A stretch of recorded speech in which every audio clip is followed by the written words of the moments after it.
Hi guys, welcome to Who Gave Jeff Allen a Podcast with me, Carollynn Xavier. I know, I still don't understand why I'm here either, but it's great. You're noticing Jeff isn't here because that guy's on vacation. When your name is big font, you get to go on vacations. But before he left, we had one of the most fun episodes, the craziest, wildest episodes we've ever recorded with Special Agent FBI agent man Scott Payne, which is crazy. He spent 28 years in law enforcement. He was undercover with outlaw motorcycle gangs and with crazy Nazis. It is a wild story about how faith kept him going. I'm so excited. And also, I'm supposed to tell you, and I don't want to get in trouble, to check out Jeff Allen's golf tournament in June, West Haven Golf Course. You can get it all at jeffallen.com. I love your faces. God bless you. Enjoy this episode. Let's go. Welcome, Scott. Thanks for having me. Yeah. Okay. I think we should say, why you're here, what you're crazy, because not everybody listened to you on Rogan. We listened to you on Rogan and we're like, oh my gosh, could we have this guy on? This is crazy. Yeah. So somewhat of a crazy life, some people say, but 28 years in law enforcement. I was a cop first. I was uniform patrol in Greenville, South Carolina, and then I made vice and narcotics investigator. So the last 2 years, I was a vice and narcotics investigator, starting to do drug buys and stuff like that. And then I applied with the FBI, and I got hired in '98. And my first office was New York City. I was actually still assigned to New York City when 9/11 happened. It's just that the day of 9/11, I was in San Antonio, Texas, undercover. And then I got transferred out of there. I went to the border of Mexico for 6.5 years, and then I transferred to Tennessee. But all total, 23 years in the FBI. And I retired June of 21. Wow. So let me. I read your book. By the way, you must get his book. It was I couldn't put it down book. I read it probably less than a day. Because I have no life. Well, I love it when people go like, hey, I read your book in a day. When's the next one? I'm like, do you know how long it took me to do that? I know. Well, I get that. Man. It's like, it took me 10 years to put this one together. I'm like, and that was just to sate my wife, who kept pushing me to write the damn just to get through the FBI. I was like, just to go through the review process. I'm like, I don't know if I want to do another book. I think you probably got another book in you that you don't even know, just about the idiot criminals you've bumped into, all the stupid criminals. I used to read those cop books. Yeah. And my favorite one was some woman stabbed her husband. And anyway, they come to arrest her because he died. She goes, dang, he never died before. I like it. It wasn't like, oh my God, I lost my husband. It was, dang. I know. That guy, he doesn't crap. I love it when, I love the dumb crook news. I love those too. Some of the ones like, the bank robber comes in and writes the robbery note on his check stub. It's like it's got his name and his address, and you're like, oh. How'd you find me? I don't know. Yeah. Well, it's tough. You guys are good. I read your book, though. Anyway, you talk about the drug buys early in. I had this image of like an adolescent, here, I'll take a 20. That's the way it was. Yeah.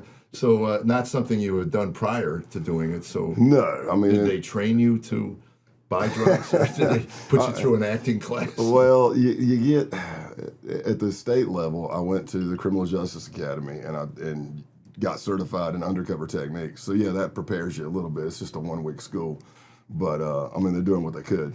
But yeah, I was still scared to death. I mean, it was the longer in the teeth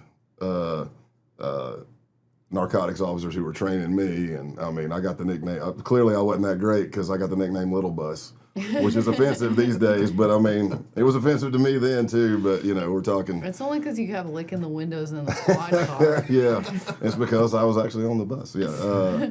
I love the idea that you're in the back of like some undercover van, car, whatever, where they're gonna dump you off for this drug deal, and you're just like, how now, brown guy? Yeah. You're just getting ready for your scene. Yeah, I went down there. They just said, look, you just got to drive to the corner. Here's $20, drive to the corner and pull up, and they're going to run to your car because it's a drug trafficking area, and they're going to be like, what you want? And you just say, I want a 20. And the way I tell it, and the way it happened is I pull up, and I was so scared. And I'm a cop. I'm a narcotics officer. I've been in the uniform, but I was just so Scared I cracked the window about that far. It was like putting a right. vending machine. Yeah, It's like a vending machine. I'm like, he's like, "What'd you want?" And I'm like, "A 20." You know, and then I handed him the 20, and then he yells at me to roll down the window so he can hand me the crack because he couldn't fit it back through the window, and I'm like, I'm an idiot. That's a big rock. Yeah, I know, right? It's probably soap. I mean, he's probably looking at me like, 200 whatever pounds I was at that point. I don't look like I'm on crack. Yeah, one of my last times using with there were like 3 or 4 that got me to quit, but one of them was I was in New Orleans and I made a buy on Bourbon Street and it was limeade. Oh, nice. Right. So an hour later, we're walking around, and the guy goes, "Hey, that's the guy that sold you the limeade." So I bolt across the street, and I start banging his head against the thing. And I go, "Hey, man, I got limeade." I said, "I guarantee you there's some undercovers here. I know there are. I'm holding limeade." You know? Yeah. Goes, you crazy.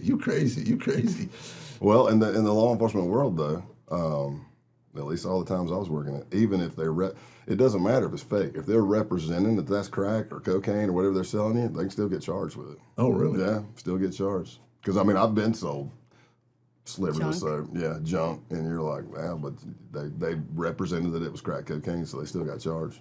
I always maintain that I look like a drug addict, but I could have never been a drug addict because I don't understand how you guys do like ounces that aren't liquid. Like I don't have the math skills. 28 grams to an ounce. Yeah, you got to get on. That's the only place America went metric was in the drug trade. Yeah. Yeah. And wrenches. I remember thinking You got to have both sets. Yeah, that was what I said. What a scam that turned out to be. Yeah. Hey, let's they're all doing their own car repairs. Well, Yeah. let's change that. We'll make the bolts metric so they don't fit any wrench in America. Oh, look at the cars now. I'm like, Yeah. I'm just like, no. I mean, I back in the day, I used to work on cars and stuff, and I mean, but you could open the hood, I could probably crawl in it. I mean, I had a 1963 Galaxy 500. I mean, I could crawl in that thing, But yeah, then they get to where like, to change the fan belt, it's under the motor mount, and I'm like, I'm out, man. Right. I'll take it to the shop. You guys got the tools. You need a computer science degree to be a mechanic now. Oh, it's crazy.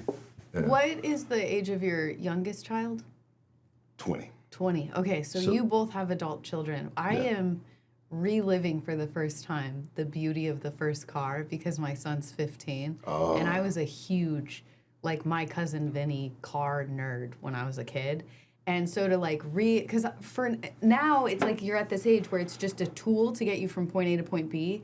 And to watch your child, like, he's on Car Gurus all the time, and he's like, what if I got, hear me out, a 1971 Challenger? Look, I'll be slow with it. Boom. I'll be slow with I'm it. in. Or he's like, he's got this thing for Nissan Altimas. I'm like, first of all, they come with, like, no bumper. You never see a Nissan Altima with a bumper. And secondary, are you, like, a nurse? Like a 22-year-old nurse? What are you doing? And so I was asking, as parents, how did you guys walk through your child driving for the first time? Well, we used to go into the empty parking lots even before they were old enough to drive and kind of let them play around a little bit. But we did that. My oldest, we do have a challenging driveway, I will say. Especially if you're just learning to drive, it is really challenging backing down it. And we had a few wrecks. We had a Dodge Durango, and it got to the point where I'm like, I'm not going to repair that. No way you can put a turnaround at the top of that. Well, we did. We put a pad down so you could do that, but I don't think it was there at that time. Your daughter, last night when we had dinner, she said the greatest compliment I think a parent can get. I was like, well, so what was it like growing up with a dad undercover in the FBI? And she's like, I didn't really know about it. He was just like at work. And she was like, I said, you should teach parenting seminars then to be able to like compartmentalize and separate and still show up. And she had shared a story about Build-A-Bear workshop on her birthday. And I didn't get that far in the book. So what happened at Build-A-Bear? There was an undercover I did when I moved to Tennessee because I've done undercovers where, the family's in the bottom of Texas, in McAllen, Texas, and I am in Boston, Massachusetts, doing the undercover. So you travel a lot, and I don't know if you have, but it's like a crisis happens at home. Your wife's calling you, she's crying, the dog's sick, or the kid's sick, or something happened. You can't get home. I mean, it's going to take you a day to get home. So when we moved to Tennessee, I'd only been at the office for 6 months, and I went on an interview with a task force officer and an agent, And what ended up happening is we had an opportunity to do an undercover, and the source wanted me.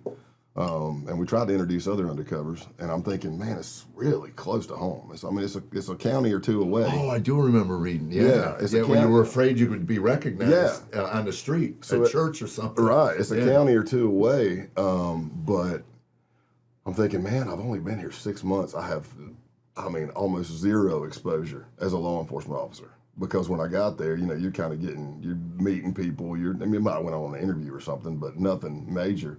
And I decided, well, let's try it. Because, I've done the all the way across the United States thing. So in that aspect, there were a lot of positives. Like if there was a crisis at home, I could just look at the targets and be like, I take a phone call. Yeah, man, look, man, one of my boys just got popped in South Carolina. I got to go. Yeah. And then 45 minutes later or so, I'm at home. But the Build-A-Bear workshop, take me a long time to get back to it, but that's okay. We have the time. Well, we call it the Trump weave here. we get all out over here and then come back. I say I'm on a racetrack. I'm circling back. It may be 3.5 hours, but I'm gonna pick right back up where I left off. And him and I both have ADHD, and you said you did too, so we're doomed. Let's just buckle up. I think America has ADHD. We want everything right now. But so it's a birthday for my daughter, and she wants to go to Build-A-Bear workshop. So what that entails is, by this time in the case, I have now found out that the original questions I asked weren't answered correctly. Because I'm like, hey, do these people come down this part of Tennessee where I'm living? And they're like, oh, no, we hate the city, man. We're up in the mountains. We don't like that. Right. You're in there 4 months. That was Appalachia, right? Yeah. And you found out, 4 months in, everybody comes to my town. Where else are you going to go shopping? So they go, and the way I did it is I'm like, I got to be careful. And they went into, I watched them. I drive separate. They go into the mall, and they're there for like 20 minutes. And then I've been watching and watching. Then I kind of meander into the mall, walk around. I'm checking the crowd, looking, making sure I don't see anybody. And then, looking probably more rough than I do right now. I ease into the Build-A-Bear workshop where they're at, and I kind of walk in. Hey, happy birthday, baby. How's it going? I'm still watching, You try to come up with a game plan. If somebody walks in, I turn around and say, oh, that's my cousin or something, and try to get out of there. But that's horrifying. Well, but my faith helped me through all that because at that point, and I put this in the book, prior to moving to Tennessee, I'm a musician and a singer, and I play guitar and drums and whatever. But I'm like, I let my job interfere with me worshiping at my church. I was like, oh, I don't have time. I can't do this. I can't do. So when we got to Tennessee, we found a church, and I was like, I went up and talked to the worship team, and I'm like, man, I play. I wouldn't mind trying out, and I got on. But for that year and a half I was undercover, everybody at church knew not to film my face. So I was the headless guitar man for like a year and a half, playing a Zakk Wylde Les Paul with a bullseye on it, But it's like, people would be like, man, what are you going to do if somebody comes in here? And I said, look, it's God first. I know it's probably not the best operational security, but oh well. I'm covered, and if somebody comes in, and it's somebody that could be a target, or at least somebody that knows me as another name. You're so happy they're in a church. Well, and know that maybe they know that I've been selling purported stolen goods. Maybe they know that I've been buying a lot of pills, But they said, what are you going to do? I said, well, the first thing I'm going to do is what a Christ follower does. I'm going to walk over and see how they're doing, and can I pray for them, and, check on them. And I said, punch them in a Christian loving way. Yeah, and then carry them outside the door and say, let's talk business, or should I call everybody and tell them the case is blown, or are you gonna be on our side on this thing? And well, that was one of the things that fascinated me, was when you were undercover with the Outlaws in Massachusetts, in families in McAllen, that you tried to get back on Tuesday for your Bible study at your house. We do small group on Tuesdays, and it changed our walk altogether, just being involved with a small group of people. Oh, considerably. It solidifies this brotherhood that you have with people, outside of just the generic, you're sitting. because we talked last night, you go to a big church, I go to a big church. It's easy to get lost in those. Absolutely. And that whole seeker model that was going on in the late 90s, early 2000s, where they were drawing thousands of people in, but they really weren't getting fed properly. Right. But how did you again, we talked about this. I mean, you're with a motorcycle gang. You got to do what the motorcycle gang does to the drinking and the partying and all of that goes with it. Yes. But then to go back home, I know it's a rough job. Well, it's. I didn't get paid to do that. I just want you to know. Yeah, and it's not all cakes and pies. No. In the first month, you're like, man, this is awesome. I'm flying. I'm doing this undercover. This is great because the biker community is my community. I like that community. You did have a good friendship with one of the guys. Oh yeah, really good. But I get up there and it's tough because you can be around a lot of violence, and does that start pouring over into you? You wouldn't be the first. No, not at all. And I mean, we train it, but you're still human. I'm still human. I made mistakes. I made a lot of mistakes. Yeah, when I read where your wife got mad at you because you said something about her praying for you, she goes, "That's my job." Yeah. I mean, I got pretty moved. Nah, she jerked to have a wife like you need a wife like that. Yeah, she jerked a knot in my tail. We were that was later on in my career, which is why I kind of giggled. I shouldn't have done it, but we were on the back porch and just chit-chatting, and that's when I was in that violent white supremacy group doing all the satanic stuff, and she said something about when I was out of town, however she worded it, she covered me in prayer, and I kind of was like, or pray for her, and I was like, really? And she's like, what? And I'm like, we've been at this for a while. I mean, when I met her, I was already a narc. The conversations were like, what'd you do today? Well, I bought some cocaine and picked up some prostitutes, and Pass the peace. Yeah, and then I'm like, and then we locked everybody up, Which is so funny because so many of the people we have in here have done the same thing, except not for the job. Not for the job. Not for the job. Yeah, not for the job. So did you feel like, I don't want to go too down spiritual warfare, you don't have to go down that, but did you feel like being around those people and being in that space opened the doors to some things that were maybe hard to get out of your life? Yeah, let's say yeah, because have I been violent? Yeah. Can I be violent? Yeah. Sometimes it's needed in the job, like, doing an assault on a house or a search warrant or something like that, or you're in a fight for your life. So maybe it opened the door for me to be more free like that. But like, even if one of the tasks, the core team on that Outlaw case was a case agent for the FBI, Tim Quinn, good buddy of mine. We actually went through the academy together. And then a task force officer from Brockton PD, that's Joe Cummings, and then Massachusetts State Troopers was Sergeant Higginbotham, but everybody call him Higgy. And then we had Nancy, who was a DEA agent.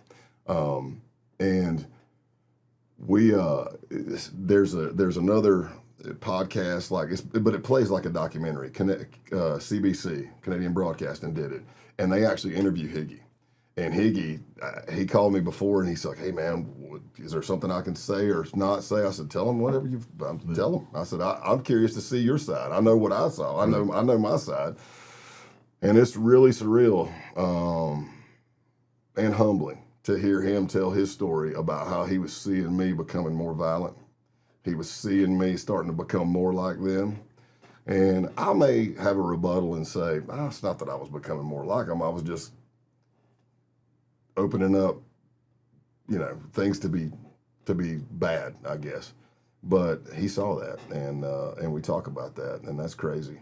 Well, it's that iron sharpens iron thing. Yeah. If you're surrounded by those people. And then what happens to me in my lifetime when I've been around really violent or sexually promiscuous or those kind of people, it's like, well, they say it's okay, and I'm not as bad as so-and-so. You minimize. They're minimizing. Yeah. It's like I might be violent, but I'm not like killing strippers, so I'm good or whatever. That could be a good way to talk to somebody like that, because you minimize and you're like, look, it's not like, look, she's dressed like whatever, but that may be me trying to get to know this target and maybe talk to them so they can have Tammy. Yeah, so they can have like a bond and maybe confess, But Yeah, back to the praying thing.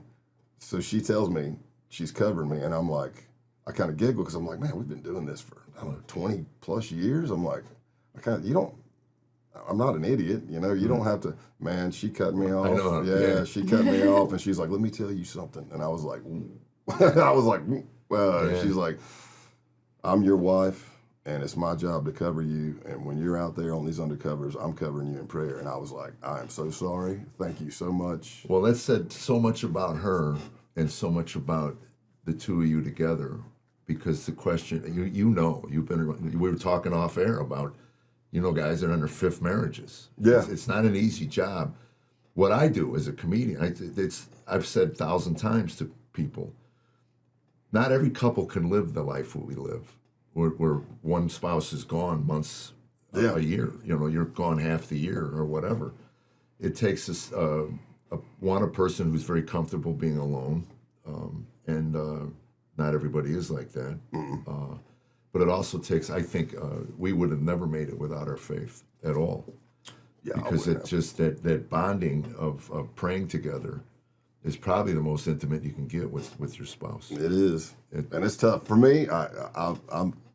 I'm failing at that. I need to get better at that. I think we all. But it's because of your inhibitions. Like you're like, oh man, this just feels weird. Isn't that funny though? It's weird. weird. It's like we had no trouble sacking with each other, right? And then that's why it's so intimate. It is the ultimate form of intimacy when you get down with your spouse and you go to your Creator and you say, we need you to keep this thing together. We really do. Yeah. And it's really hard if you're pissed at each other. Really hard. Yeah, that whole don't go to bed angry thing, I lived on that when I was younger. 3 days in a row, man.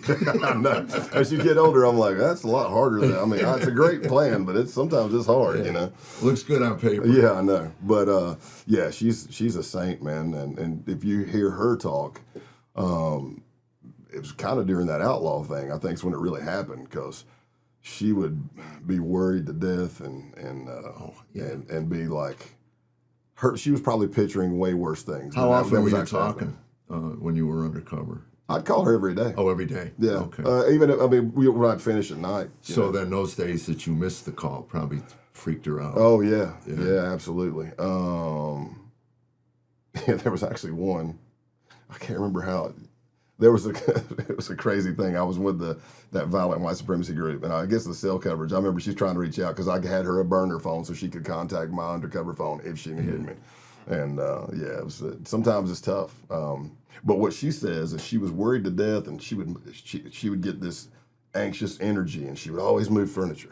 Like I'd come home and open the door, and I'm like, what? Oh, that's great. I'd bust my tail over something, I'm like, what? Did you move the refrigerator? I'm like, just big stuff, couches or whatever. And then she finally said, on our faith, she said, I'm just going to have to give it up to God. She said, because if I don't, number one, she can't do anything. And I told her, I'd use the kind of old analogy. I'm like, honey, if the Lord wants to take me, He's going to take me. I'm like, I'm not saying I'm lax and I'm not being serious about my job, but I can walk out here in the street and jog across the street, get run over by a bus. I'm like, if that's my time. And I think she kind of took that and went to, just said, I'm going to give it up to the Lord and just cover me in prayer. It's funny you mentioned the furniture thing. My first husband was a Marine, and he did multiple deployments to Iraq and Afghanistan. And I would always, when I got nervous, readjust all of the furniture. And there must be something, I don't know. I realized later it's because it's the only thing I could control. Oh, that's a good. So if I could change and control this space, like physically move something, one, it occupies your mind, and two, it's like, oh, I'm completely in control. Like you have to put all of that anxiety somewhere. Yeah. And I still do that even in my current marriage, like if I feel nervous, because it's so easy to say, oh, I'll just give it up to God and pray, or just, the Southern, just pray about it. Which some days it's like, some days that's so easy. And it's so easy just to bring my problems to God, especially when it's like about somebody else, a friend or a family member. Like it'd be easy to pray for you and your family because I'm not so close to it. But for some reason, the devil always gets me in that trap where it's like, if it's me and my family, it's like, you don't want to bring that to him. He's probably busy or he's got other stuff going on. So let's just move the furniture. Like I still catch myself putting God as the last resort in so many things. Yeah, it's wild. But having somebody out that is in a really violent, harmful situation, I've been that wife, and that's a scary place to be. And I was that wife as an atheist. Me and my husband were both atheists. And so I had to get into the mindset that it was like, oh, well, if he dies, we got married at 18. The first time he deployed, he was 19. And it was like, oh, if he dies, well, at least I got to have 6 months with him as his wife or whatever, and I'll always get to be his wife for the rest of my life. And it was just kind of like this weird, it's like the little tangible parts of Christ were there, but I just didn't know this grateful truth was just built into us because we're created in Christ's image. And so that's super powerful that she was praying and gave it to God during the Outlaws. Yeah, I had a lot of people praying for me over my life. I didn't know it at the time. You know, you look back and you go, oh man, grandma was praying hard. Oh yeah. Mom was praying hard. How did your faith journey start? I grew up in a Christian home. That's all I knew. I mean, we went to church on Sunday, and my That's Greenville. Yeah, Greenville, South Carolina. My family, like even my mom's side and my dad's side, uncles, aunts, everybody, they're a pretty musical family. So like I get mine naturally. It's inherited, you know. But they would be singing at churches, opening up churches. Both of my grandfathers were pastors. Oh The claim to fame we had is that way back, well, I mean, the Gaithers are still kicking it, you know. He works with the Gaithers all the time? Yeah, my I buddy. toured with them for about 7 years. Oh, awesome. So Chris Blue's doing a lot of stuff with them now. Chris Blue and I used to be at the same church. He won The Voice, and he's got like a #1 gospel album now. Oh, really? I see him on there all the time. But the shout out we had was Gaither was on there one time on the show, and he mentioned my mom's dad, you know, Herman Kelly. He goes, we was up there at the tent revival, and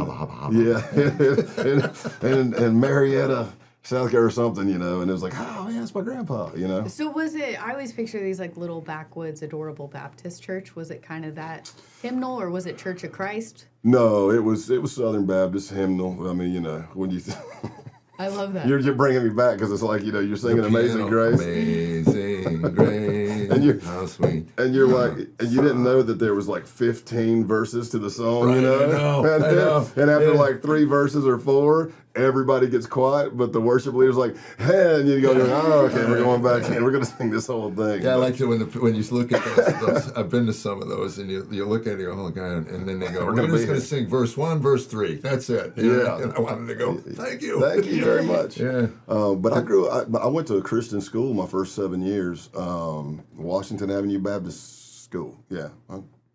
Christian school? WAX. Washington Avenue Christian School. That's what it was.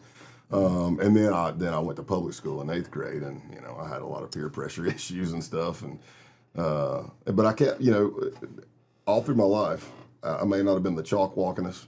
I may have kind of left, you know, walked away a little while, and then I'd get smacked down or something, or That's get Jesus I scared don't back care in what me. you say. Once you accept the Holy Spirit, Yeah. it never leaves. And Yeah. it'll just constantly, this pushback against your nature. Yeah. You know, that's wrong. Shut up. Yeah, I know. Would you stop talking to me? Yeah, you I know. The old Animal House. Yeah. You know, flick the angel off. Yeah, when I went to get baptized as an adult, me and my wife got baptized together in McAllen, Texas. And, you know, they ask you when you're getting ready to get baptized, they ask you, like, hey, so you've been saved? Yeah. Okay. When was it? I said, which time? And they're like, when I go, man, at that Christian school, like every week, they would have a new pastor. Mm-hmm. And I think it was maybe like convocation or something was like on Wednesday, whatever it was. They would always, this was back in the hellfire and brimstone days. And here I am a kid. I mean, 1st through 7th grade. But they lay that smack down on you, and then they do the altar call. I think I went every time. I think about probably, however many pastors they had, that's how many times I've been saved. Because I went to the altar every time. I'm like, I feel all guilty. I'm like, oh, I stole that Snickers bar. I said, oh, I'm so bad. Yeah. You know? I've been baptized twice, dunked twice, because I think the second time they wanted to hold me down a little longer. They felt something. Make sure you felt the change. Yeah. Yeah. How cool is that, though? You got baptized with your wife. Yeah, that was awesome. Yeah. That was cool. And then Did you cry? Did you cry, man? Are you a crier, by the way? Oh, yeah, I can. Yeah. Oh, yeah. Yeah. Good old rom-com will get me every time, man. I love the cheesy, but then there's that one little, oh, I love you so much. You're like, yeah. Yeah. So when you're out the Outlaws, did you any moment where you guys hugged each other and just who knows? There probably was. Yeah. You know, it wouldn't be the first time. Talk about that friend, man. You got close with a guy, and is that a trap with going undercover that you actually go, you know what? These guys got families, they got lives, and they just are on the and then there's this job thing, right? Yep. And it's different and it's difficult. Every undercover has to deal with it their own way, you know? You have a conscience. I mean... Yeah. And, I mean, of all the cases I've done, this one, that relationship with Scott, Big Scott, was definitely the tightest. Were Scott Town and Clothesline the same guy? Or no. Clothesline was a different guy? Two different ones. And Clothesline is the one that broke your pinky? No, that would be Scott. You're a good friend that broke your pinky. Yeah. Well, there's a lot of violence there, you know. It brings me to tears when you talk about him, because if anybody's ever been divorced or in a relationship where you've had to walk away from a friend, it's so painful because it's like that, oh, Scott would really like this. Like, he would think this was really funny. I wish I could call him and say, oh, do you remember that one time? Or it's like, it almost feels like you guys had this whole experience together, but the other person to keep those stories alive is no longer in your life. Yeah.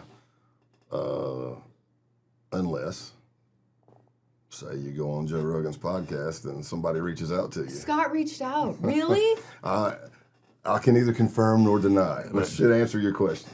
But yeah, the last words I said to him were, and I put this in the book because I tried to paint the picture. Because we really bonded, but we had so much in common. I mean, it was like, you know, as you get older, you meet somebody, and if you're kindred spirits, it's like after 2 hours of talking, people think we've known each other our whole lives. Yeah, I get that. You're finishing my sentences, I'm finishing yours. We're cut from the same cloth. And, did you ever at any one point just go, God, I want to tell him, I want to introduce him to my wife, I want him to know my family, or would that have been insane? That would have been insane, but I'm in work mode too, right? So you're thinking about what you're doing, but as far as the humanitarian creating a relationship that you're going to betray if we've got evidence against them, which I'm still, even if I didn't arrest them, it's still a betrayal if you think about it, because I've been telling you I'm somebody else. Yeah. Right. But yeah, we were so in keen with each other, and I knew that, and actually the case team knew that, and they would be like, because he's a big dude and he can scrap. As an alpha male, he's a tough man. I've watched him challenge an entire clubhouse with the door locked and everybody back down, like an entire 1%er club. Wow. It's like a scene out of a movie. He's like, I'll smash every one of you explicatives, you know. He's like, anybody step up, and everybody was like, hey man, just calm down. And I'm looking at him going, I'm gonna hang with this dude, man. My brother was a big boy, and he fought a lot, and broke my nose twice in brotherly fashion. But one night we were in a bar, and he got into it, and I was outside doing drugs, and I come in, and I look at the whole thing is tables are turned or whatever, and I look, and there's 4 guys holding my brother back, and this guy's wife is holding him back. He's like, she's got his shirt, don't go, and he's like talking. Hold me back, honey. And there's like 4 guys hanging on my brother. You're lucky she's holding me back. Yeah, that was it. Yeah. That was it. You're lucky, pal. All 130 pounds of her. Yeah, exactly. Okay, so the last thing you said to him in the book. Oh yeah. Well, it happened in real life, but I documented it in the book. It was time for the takedown of the case. We were at the 2-year point. And is there a time limit on these things? No. You just kind of go where the case takes you. It's actually that's a long time. Well, and one of the hardest things, and this is from an undercover standpoint, and this is from me as a case agent, because the types of cases I worked were criminal. We call them criminal enterprise. What's the difference between a case agent and an undercover? You case agent? The case agent means I'm the one running the case. I'm doing the investigation. So I may run the undercover operation, and you're going to be the undercover. Okay. You're coming in. And you're the undercover. When I'm the undercover, I don't have control really over the case. I mean, you get input and stuff, but every case team's different. But in the FBI, at least while I was there, the only thing you were really responsible for is being a case agent. Well, how hands-on is the case agent in the, like, they'll tell you, we want you to get you into, like, say a secret part of the clubhouse, and you come back and go, look, man, that's impossible. I can't. Yeah. Do they listen to you more, or do they just depends on the case team. I mean, I've had some early on where maybe you weren't as long in the tooth, or you couldn't articulate it better, but yeah, they may argue, and then they'd be like, some of them I've walked away from. I'm like, well, I'm not doing it. Go find somebody else, because in the FBI, undercover, firearms instructor, SWAT operator, tactics instructor, defense attack, those are all collateral duties. And they're voluntary. You don't have to do them. So they can't make you work in undercover. Now, if I walked away in the middle of a case, am I going to get blackballed and not get called for cases? Possibly.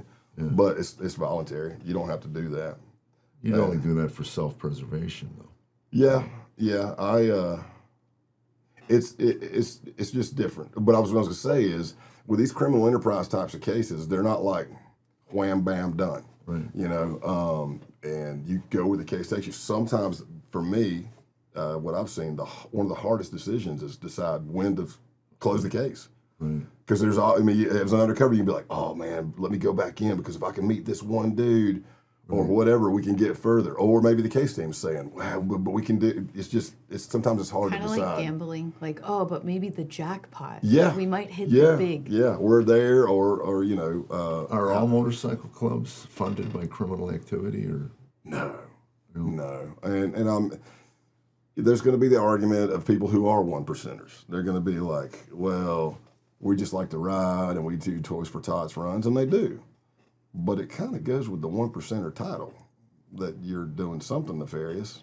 Yeah, you had explained the 1%er, what it means on Rogan. Would you mind explaining it to our listeners? It came in, I think, like 1940 something. I don't have the exact date in my head, but guys were coming back from war, like World War II kind of thing, and after Vietnam, same thing. But there wasn't a transition.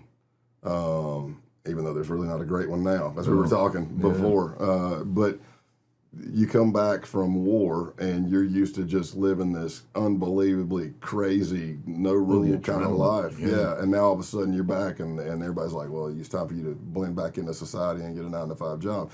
So motorcycle clubs were starting to get created, and they were starting to get a bad rap. A lot of these gangs or clubs were getting a bad rap. So the president of the American Motorcycle Association comes out. I guess it's back when we only had like 3 channels. I miss those days, actually. You get to a hotel, man, and I can't like DVR, and I'm like, I'm glad you're like me, because I shut it off. I know, like an hour, and I'm like, what was that one thing I saw? But anyway, he comes out and says, look, 99% of motorcycle enthusiasts are good, law-abiding citizens. Right. It's only the 1% that's bad. And they took that as a badge of honor. And they said, I'm a 1%er. And that's when you see that diamond patch with the 1% so that makes sense. Oh, wow. Yeah. Like, obviously, our high school principal at an assembly said it's 2% of you that cause all of 95% of the problems. So we go to basketball games and go, 2%. 2%. I'm a winner. We're proud 2%. I'm a winner. Yeah. I kind of grew up on the outskirts of that world. My dad was always in motorcycle clubs, never patched, never a prospect, but he was always like around. So those people were around, and we would, 5 years of my life was spent at a VFW in Santa Clarita with different members of different things. Our life was like, I joke now. So you can read a jacket then? A vest. I wouldn't say like, I'm super great at it. It was just constantly those guys were around. So it was weird, because it was like the most important people in my life that would keep me the safest and cared about me the most, but also the people that would hurt me the most. So it was like kind of this weird. Again, I said I'm a biker. That's kind of the way I was growing up. I could show you pictures of me and my narcotics squad at Greenville County, and we went to spring and fall rallies at Myrtle Beach Bike Week in South Carolina, and we looked like bikers. But even when I was bouncing, the Hells Angels in Charleston, South Carolina, the Hells Angels came in all the time. They helped me in fights, and I was always fascinated with it. I remember being young, and it was a relative, but it wasn't somebody like I knew. might have been a cousin's uncle or something, but somehow tied to the family. And he was a member of, it was a motorcycle club in Spartanburg, South Carolina. And it might have just been called the Spartans. I can't remember. But I remember being a kid. And I remember going to the funeral. And I remember seeing all these dudes. And they had dressed up. Like they didn't just wear their cuts, their colors, or their vest, you know. That they came, but I'm looking at these dudes with long hair and beards and long goatees and earrings and tattoos, and I just remember thinking, that is awesome. I was like, that looks so cool. And then, of course, you know, as I get older, and I'm bouncing, I meet the Undertaker, Mark Calloway, the wrestler. He comes to the club I was bouncing at. I was like one of the head bouncer, I guess the head, I don't know, whatever. But I was a full-time bouncer, and at this place called Desperados in North Charleston, South Carolina. So did you watch wrestling? Oh, yeah. Oh, so then your mayor in Knoxville is... He's a buddy. He's a buddy. Yeah, he's a buddy. I texted him the other day. What was it? Kane? What was it? Kane. Yeah, he was Undertaker's brother in the storyline. Yeah, in the storyline. So I meet Undertaker. They came. It was after a show, and they were staying the night in North Charleston, and they all came to the club. And of course, I let them in for free. I mean, it wasn't like a $3 or $5 cover charge. The owners of the country club were like mafia guys from New York. You know, they hated country, but they made money. And so they come over to me and they go, one of them's like, hey, Scott, what are we going to do if these guys break bad? Because at first they was like, you're letting them in for free? I said, yes, I'm letting them in for free. I said, these are my heroes. I said, he just went to the beer bar, the little, whatever, the can, the tub, and bought 3 beers and dropped $100. Yes, we're going to let them in here for free. And he's like, what are you going to do if they break bad? I said, well, I'm going to handle them. I'm going to throw them out. Right. And he looked at me and he goes, I'm not kidding, Scott. What are we going to do? I said, what we're going to do is kick whoever's fighting them out. That's what we're going to do. But I remember seeing Undertaker, and he had just got 6'10", flat-footed, probably like 330 pounds. Wow. Very little body fat, and if any. And he had his hair long. He had it pulled back with his glasses holding his hair. I think he might have had a ponytail. Pay attention, sideburns, goatee. And he had just gotten the top of his forearms tattooed. And I remember sitting there looking at him going, now I tried to play cool because I'm a bouncer, you know. I'm trying to play it cool, but inside I'm going, oh my gosh, this is the Undertaker.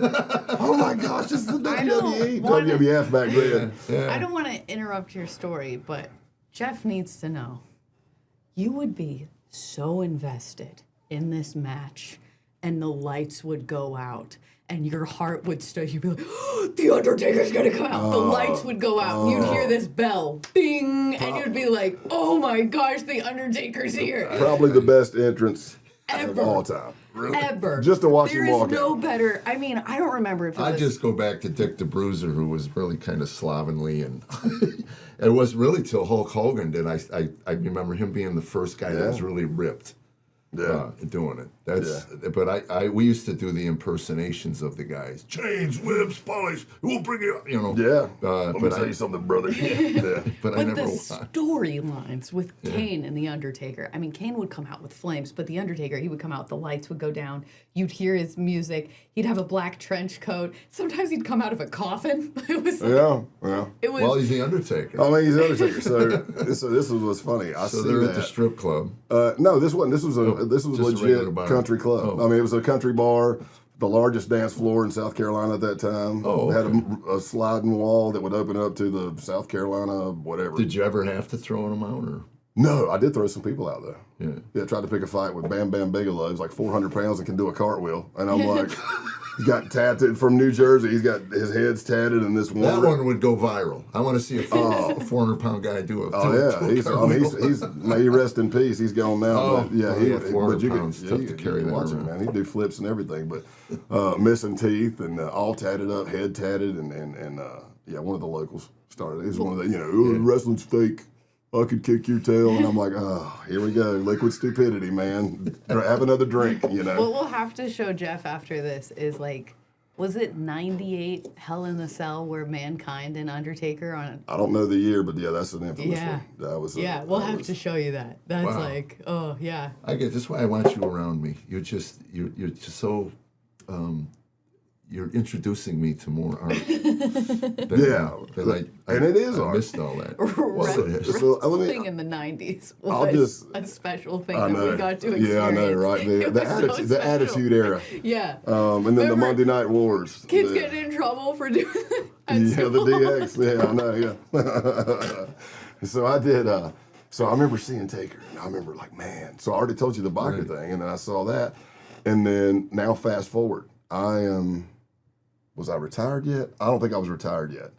And Glenn Jacobs Kane is running for mayor of Knox County, Tennessee. And I had... Did he win in a landslide? Yeah. He...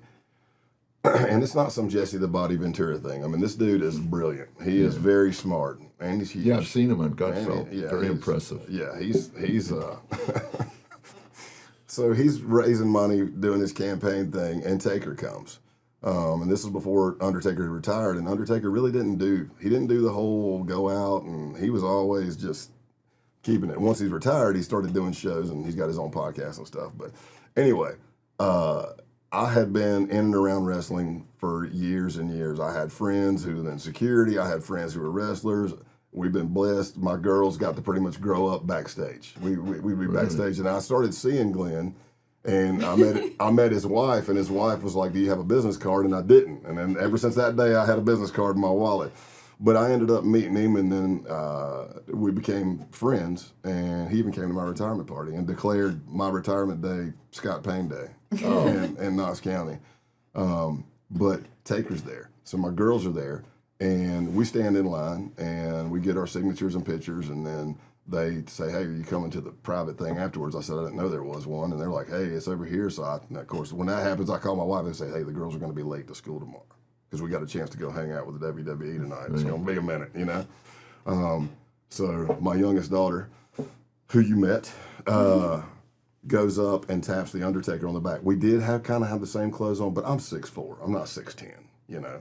I'm 260 right now. I'm not 300 pounds, but she knocks him. She's like, "Dad." And he turns around and looks at her, and she's like, "Oh, you're not Dad." So we're leaving after a great fun night, and we get in the car, and they're like, my daughters are like, "Dad, the Undertaker reminds us so much of you." And I said, "No, girls. Your dad reminds you of the Undertaker." I said, "It took me tonight to realize I've been trying to look like that guy my whole life." I'm like, oh, I do remember when I thought, man, if I could grow a ponytail, and I had side, that's my look, man. That's what I want. And now look at me. I'm like a mini Taker. I've seen like some of the comments on the Rogan thing or some of the interviews I've done. They say I'm the Undercover Taker, and I'm like that's cool. I'll take that, man. Yeah. But Isn't it funny how much people influence, like especially in the '90s, how we look?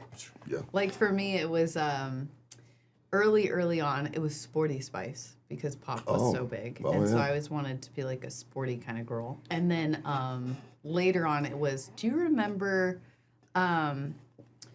What is the band with Brody Dale?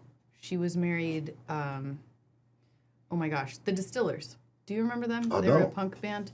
Yeah, well, anyways, we'll put a picture. My punk world goes back to the 80s. I'm the Dead Milkmen, the Dead Kennedys, Black Flag. Milkmen. That was me. That was my punk rock days. Yeah, because I always forget, you guys are a little bit older than me. Not much, but a little. Well, appreciate that. We had a neighbor girl that would play all this hard driving metal when her friends were over, and then when her friends left, she played Olivia Newton. That's good. You know, let's switch it up. And sounds like my playlist. And I almost went over to threaten her because she was getting so obnoxiously loud that if you don't turn this thing down, I'm going to tell all your friends you listen to it. So you're not a true metalhead. So you got all this punk, you got all this. So going into the motorcycle club, I'm sure it was metal. I know the Supremacist is all that driving. Yeah, it depends, but yeah, there a lot of we were hard. I mean, rock and roll, motorcycle music. One of the things I wanted to ask you too was in 2018, certainly after Charlottesville, we started hearing about white supremacists, domestic terrorism, all this stuff, and as an outsider, my question was, well, but how many are there? I mean, really? Is it 1 million? Is it 500,000? Is it thousands? Is it? Could be thousands, And then reading the book was interesting because you said what I loved about what you wrote was all this hate-filled garbage that you even had to recite some of it. Oh yeah. To stay on. Oh no, I had to mirror. I had to be believable. But it wasn't a violation of any law. It was a First Amendment right. Correct. And that's the hardest thing because there's a generation of children that were raised to think that your speech really should be against the law. You should always say the right thing and the proper thing. Mm-hmm. So I love the fact that one, obviously you're law enforcement, you have to know the Constitution, but that's what's frightening me going forward is the speech issues. Yeah. Because I said, if you shut the bigots up, how do you know where they're at? Yeah. So let them spew the racial hatred, and just at least you acknowledge it. Well, it's a slippery slope, too. If you start saying, we're going to crack down on your speech, well, then how far? Who's running the show on that? Yeah. What are we thinking? Are you as a comedian going to get slammed? Or is me as a sometime brash dude, who's very transparent? Am I going to get slammed? There's a generation of kids, certainly online, that if you disagree with them, that's hate speech. Yeah. Why do you hate me? I don't hate you. I just disagree with you. So, I know, right? You can't do that. I'm like, I don't like that person. You're a white supremacist. What? I didn't even say anything about a race. What are you talking about? Yeah. How did I become this? But so you got to do all the ritualistic stuff. Yeah. That and it is very rooted in ritual. Yeah. Well, is it like a religious type thing? So yes, it depends on the groups, because there's all kinds of different sections of white supremacy or white nationalism, whatever you want to call it. But you can start at KKK, and it might be Christian identity. And when you say Christian identity, like the Aryan Nations, that was Reverend Butler, and they had that compound up in Idaho, and the Ruby Ridge. No. This was a different one, and they did get it all seized because I don't know. They like the guards out front. I can't remember if they shot somebody or hurt somebody, but either way, an anti-Semitic type thing or civil rights kind of thing, and they came and seized it all. But what they do is they would call themselves, it would be like, thank you very much, it'd be like Church of Jesus Christ Christian. That's what they call it, CJCC. And their belief system is they take the Bible. So not to confuse it with Christianity, because you hear Christian identity, you go, oh man, well that's Christ. But no, they take the Bible, and there's like all kinds of different things, but like the dual seed line theory is that they take the story of the Garden of Eden and Adam and Eve and the fruit of the forbidden tree and the serpent, aka Satan. So the story, as we believe and the Bible says, is that Eve was tricked. She had fruit of the forbidden tree. She got Adam to eat it, and then we've been sinners ever since, kind of thing, in a nutshell. They take it and they say, okay, the fruit of the forbidden tree is actually a sexual act with the serpent. So they're saying the serpent is a man of color, a.k.a. Satan, and that through that intercourse, Eve birthed Cain. And that is the mud race, non-whites is what they call it, mud race, all the way down. But the sexual act between Adam and Eve birthed Abel, and that's the pure white race. Yeah. So they, I mean, look how twisted that is, right? And then, so you're talking about the white supremacy group, depending on which one, but the big one that's in the book is the group called the Base. They're accelerationist. And explain what accelerationism is. So accelerationist is a relatively newer belief system. It's been around since the 80s, kind of started in the 80s, but it wasn't really called accelerationism. They don't believe that there's a political solution that can save the white race. They believe that society is going to collapse on its own, either from man-made events either on its own or from man-made events, and they want to speed it up. So, which was really funny because one of the examples you gave of them speeding it up, you were like, some of them voted for Hillary. Yeah, which made me laugh so hard that was your example. Listen, that's true. It's on a recording. It's on a recording, man. The guy just said the way you said it. Yeah, they voted for Hillary. Yeah, and I'm like, what? And I've told him, because here I am pretending to be a neo-Nazi, and I'm like, wait a minute, why'd you vote for Hillary? He goes, think about it, bro. He said, if she gets in, you're probably going to see some defund the police stuff. You're going to see riots. You're going to see all this stuff happening. Towns are going to be on fire, and that will speed up the acceleration. That will accelerate the end for what they want to be D-Day. I have a different standard when I vote for a president. I know. I like competence. Yeah, I'm like, wow. Can they read a spreadsheet? Yeah, I know, right? Things like that. So, the group in the base, they were doing paganism, but not to be confused with, I've got a good friend I just had lunch with like 2 days ago. He's a pagan. I love him to death. But the pagan ritual, like when you do a blot, B-L-O-T, it is very sacred. We're talking very historical, back Vikings, all that stuff, but you might be on the Norse. There's different pantheons, but let's just say the Norse pantheon. So you're praying to like Odin and Thor and things like that, Freya and the gods from that Norse mythology. Well, just like white supremacists took Christianity and twisted it, they were taking paganism and twisting it. Mm-hmm. So, you go down to a blot and you got a piece of wood and carved in it are some runes. Okay, we're on that pagan plane a little bit. But then they also carve in white supremacy symbols like swastikas and stuff. And now we cut ourselves and bleed on it, and then we set it on fire. And while it's burning, we're praying to the for the blot. And they twist it all up. And that's in the book. Like I go into great detail about the Halloween night. Right. The guy that was leading the blot, he was saying that was going to be, we're going to sacrifice that goat or ram, whichever one it is. We were going to sacrifice that animal to Odin. And this is the one you guys stole? I didn't, but yeah. I woke up and they already had it. Had I been awake, I probably would have been in there with them grabbing it, or at least on lookout. But yeah, they grabbed the goat, and the idea was we're going to go down there and commit this sacrifice, but it was to start the wild hunt. And in Norse mythology, the wild hunt is essentially Odin and the gods going out and whipping the tail out of all their adversaries, right? But in the twisted version of the base and the guy that was leading the blot, it was going to signify the beginning of the wild hunt, which was cleaning the world of anti-fascists and non-whites. That's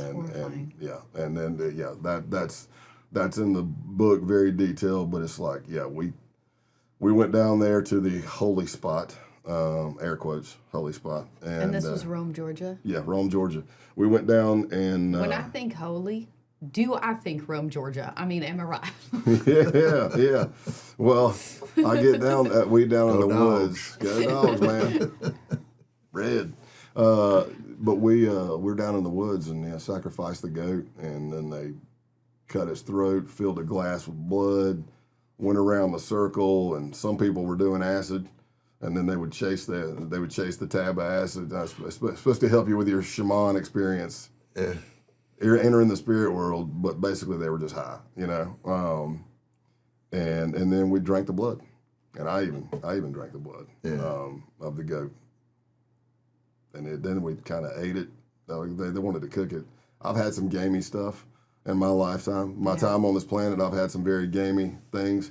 That was the gamiest meat I've ever tasted in my entire life, and it was not good. That was not a good weekend. You needed one guy. I mean, well, it wouldn't work because they were white supremacists. I was like, dude, you needed a Hispanic guy to put that goat in the ground and then get it all ready that wouldn't for have worked. Tacos. That wouldn't have worked. That wouldn't have worked. Now, did you create any kind of relationships with those people that you created with the bikers? That one would be hard. Not as close. Yeah. I mean, I find bonds. It's such a twisted. Yeah, I find bonds, and I'll kind of laugh. I got humor. If I didn't have humor, I don't know if I'd have been able to do it. My faith and my humor, I got to have a little laugh. You got to be able to laugh. I got to laugh. We're on a.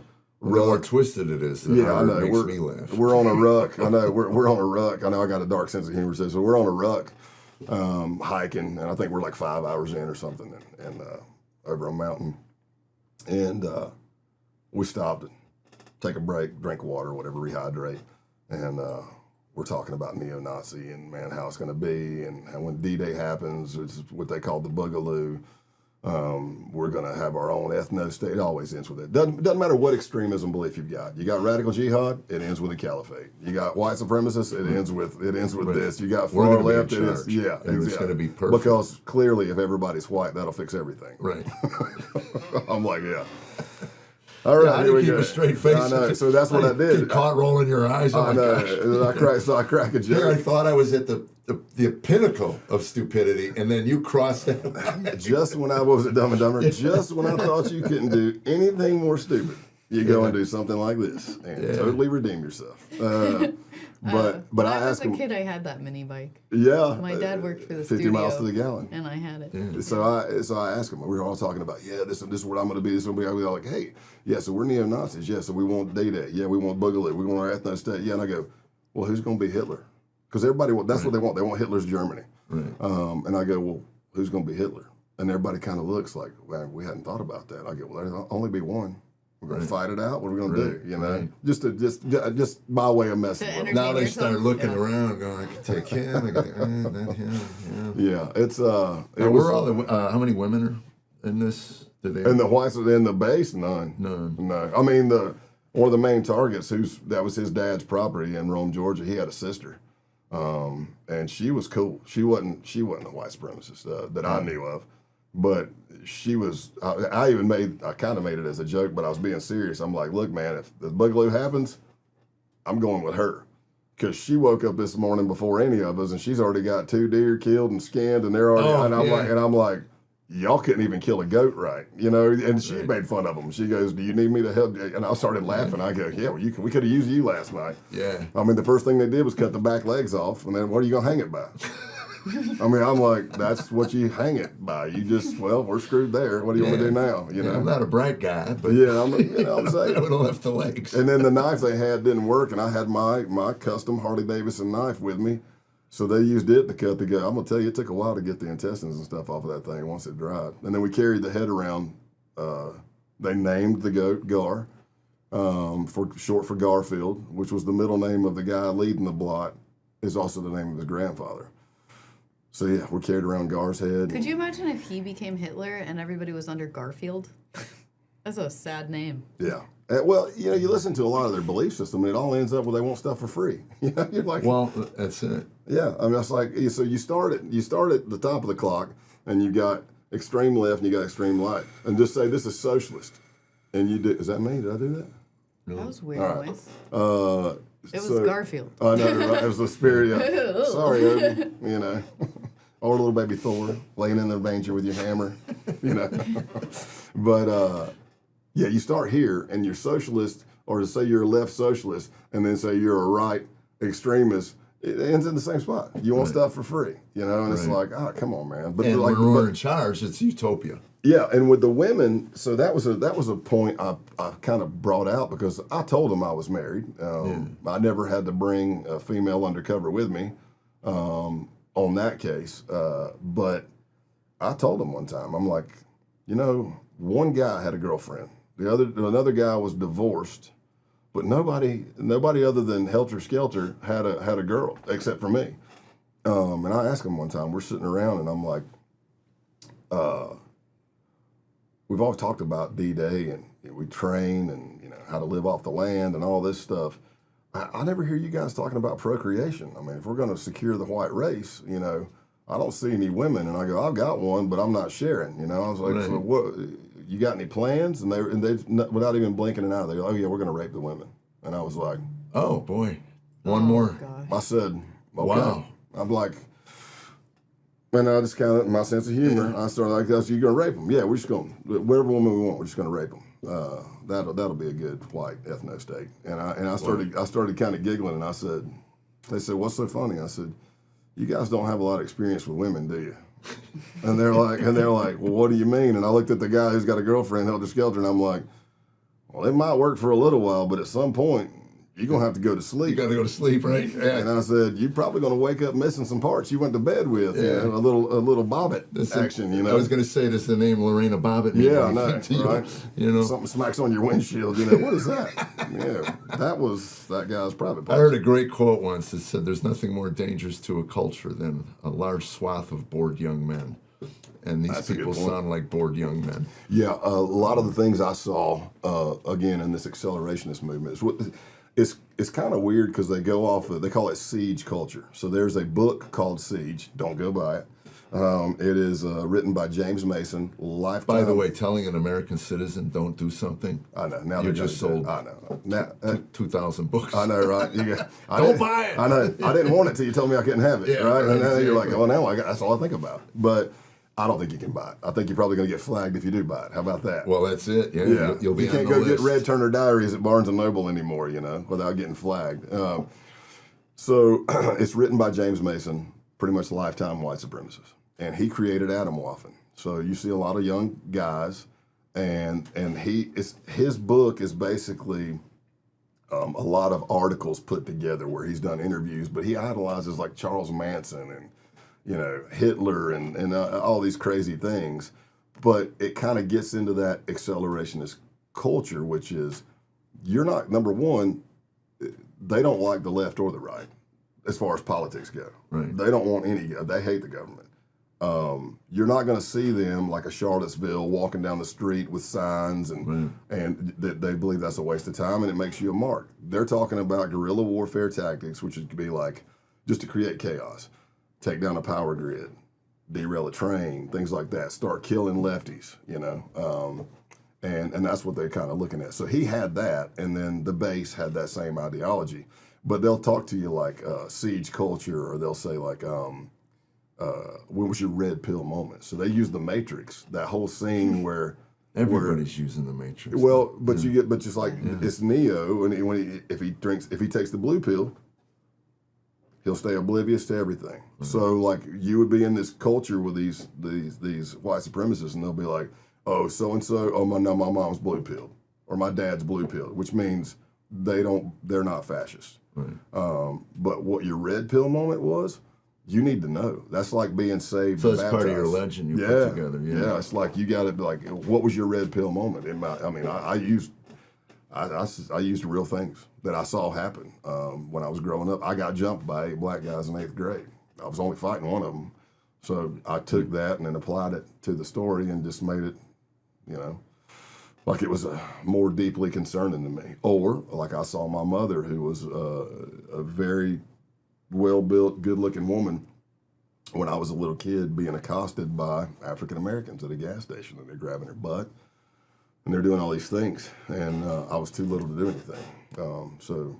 But that's your red pill moment, and then you go into the belief system of just hate. Now, outside of obviously talking about taking over the world, did they talk about, because again, my life has been wrapped up in my wife for 40 years. I mean, I don't know where she begins and I end. I mean, we've been together so long. Right. So here you got all these single men whose life experience is just the common thing is the white supremacy. But at some point, did they talk sports? Did they talk? Not this group. No. So it was all about the cause. Yeah, this group was straight up. I'm trying to think if we ever had a side conversation about something like that. And I would say no. It was all hate, 24/7. Diving into the phone at night. And I will say that a lot of those young guys that I saw, some common traits, at least in the base and some other groups I infiltrated that were at similar ideologies, neo-Nazi. I saw young guys who had been bullied. Right. They didn't fit in socially. They were outcasts. When you viewed them through the Christian lens or as a father, was that hard to be like, well, I can see what led them down this path, and if they had encountered somebody with the right message at the right time and they had Christ, it could be different? Yeah, absolutely. I mean, there's a lot of groups out there, like Life After Hate, Eradicate Hate, Global Summit. There's things like that are out there trying to thwart that and meet those kids, before they get too far down the rabbit hole. Is there an out? I mean, you talk about these groups, but once they're down that rabbit hole, is there a way out? Because I know there's outs in cults. Is this a cult? It's very similar.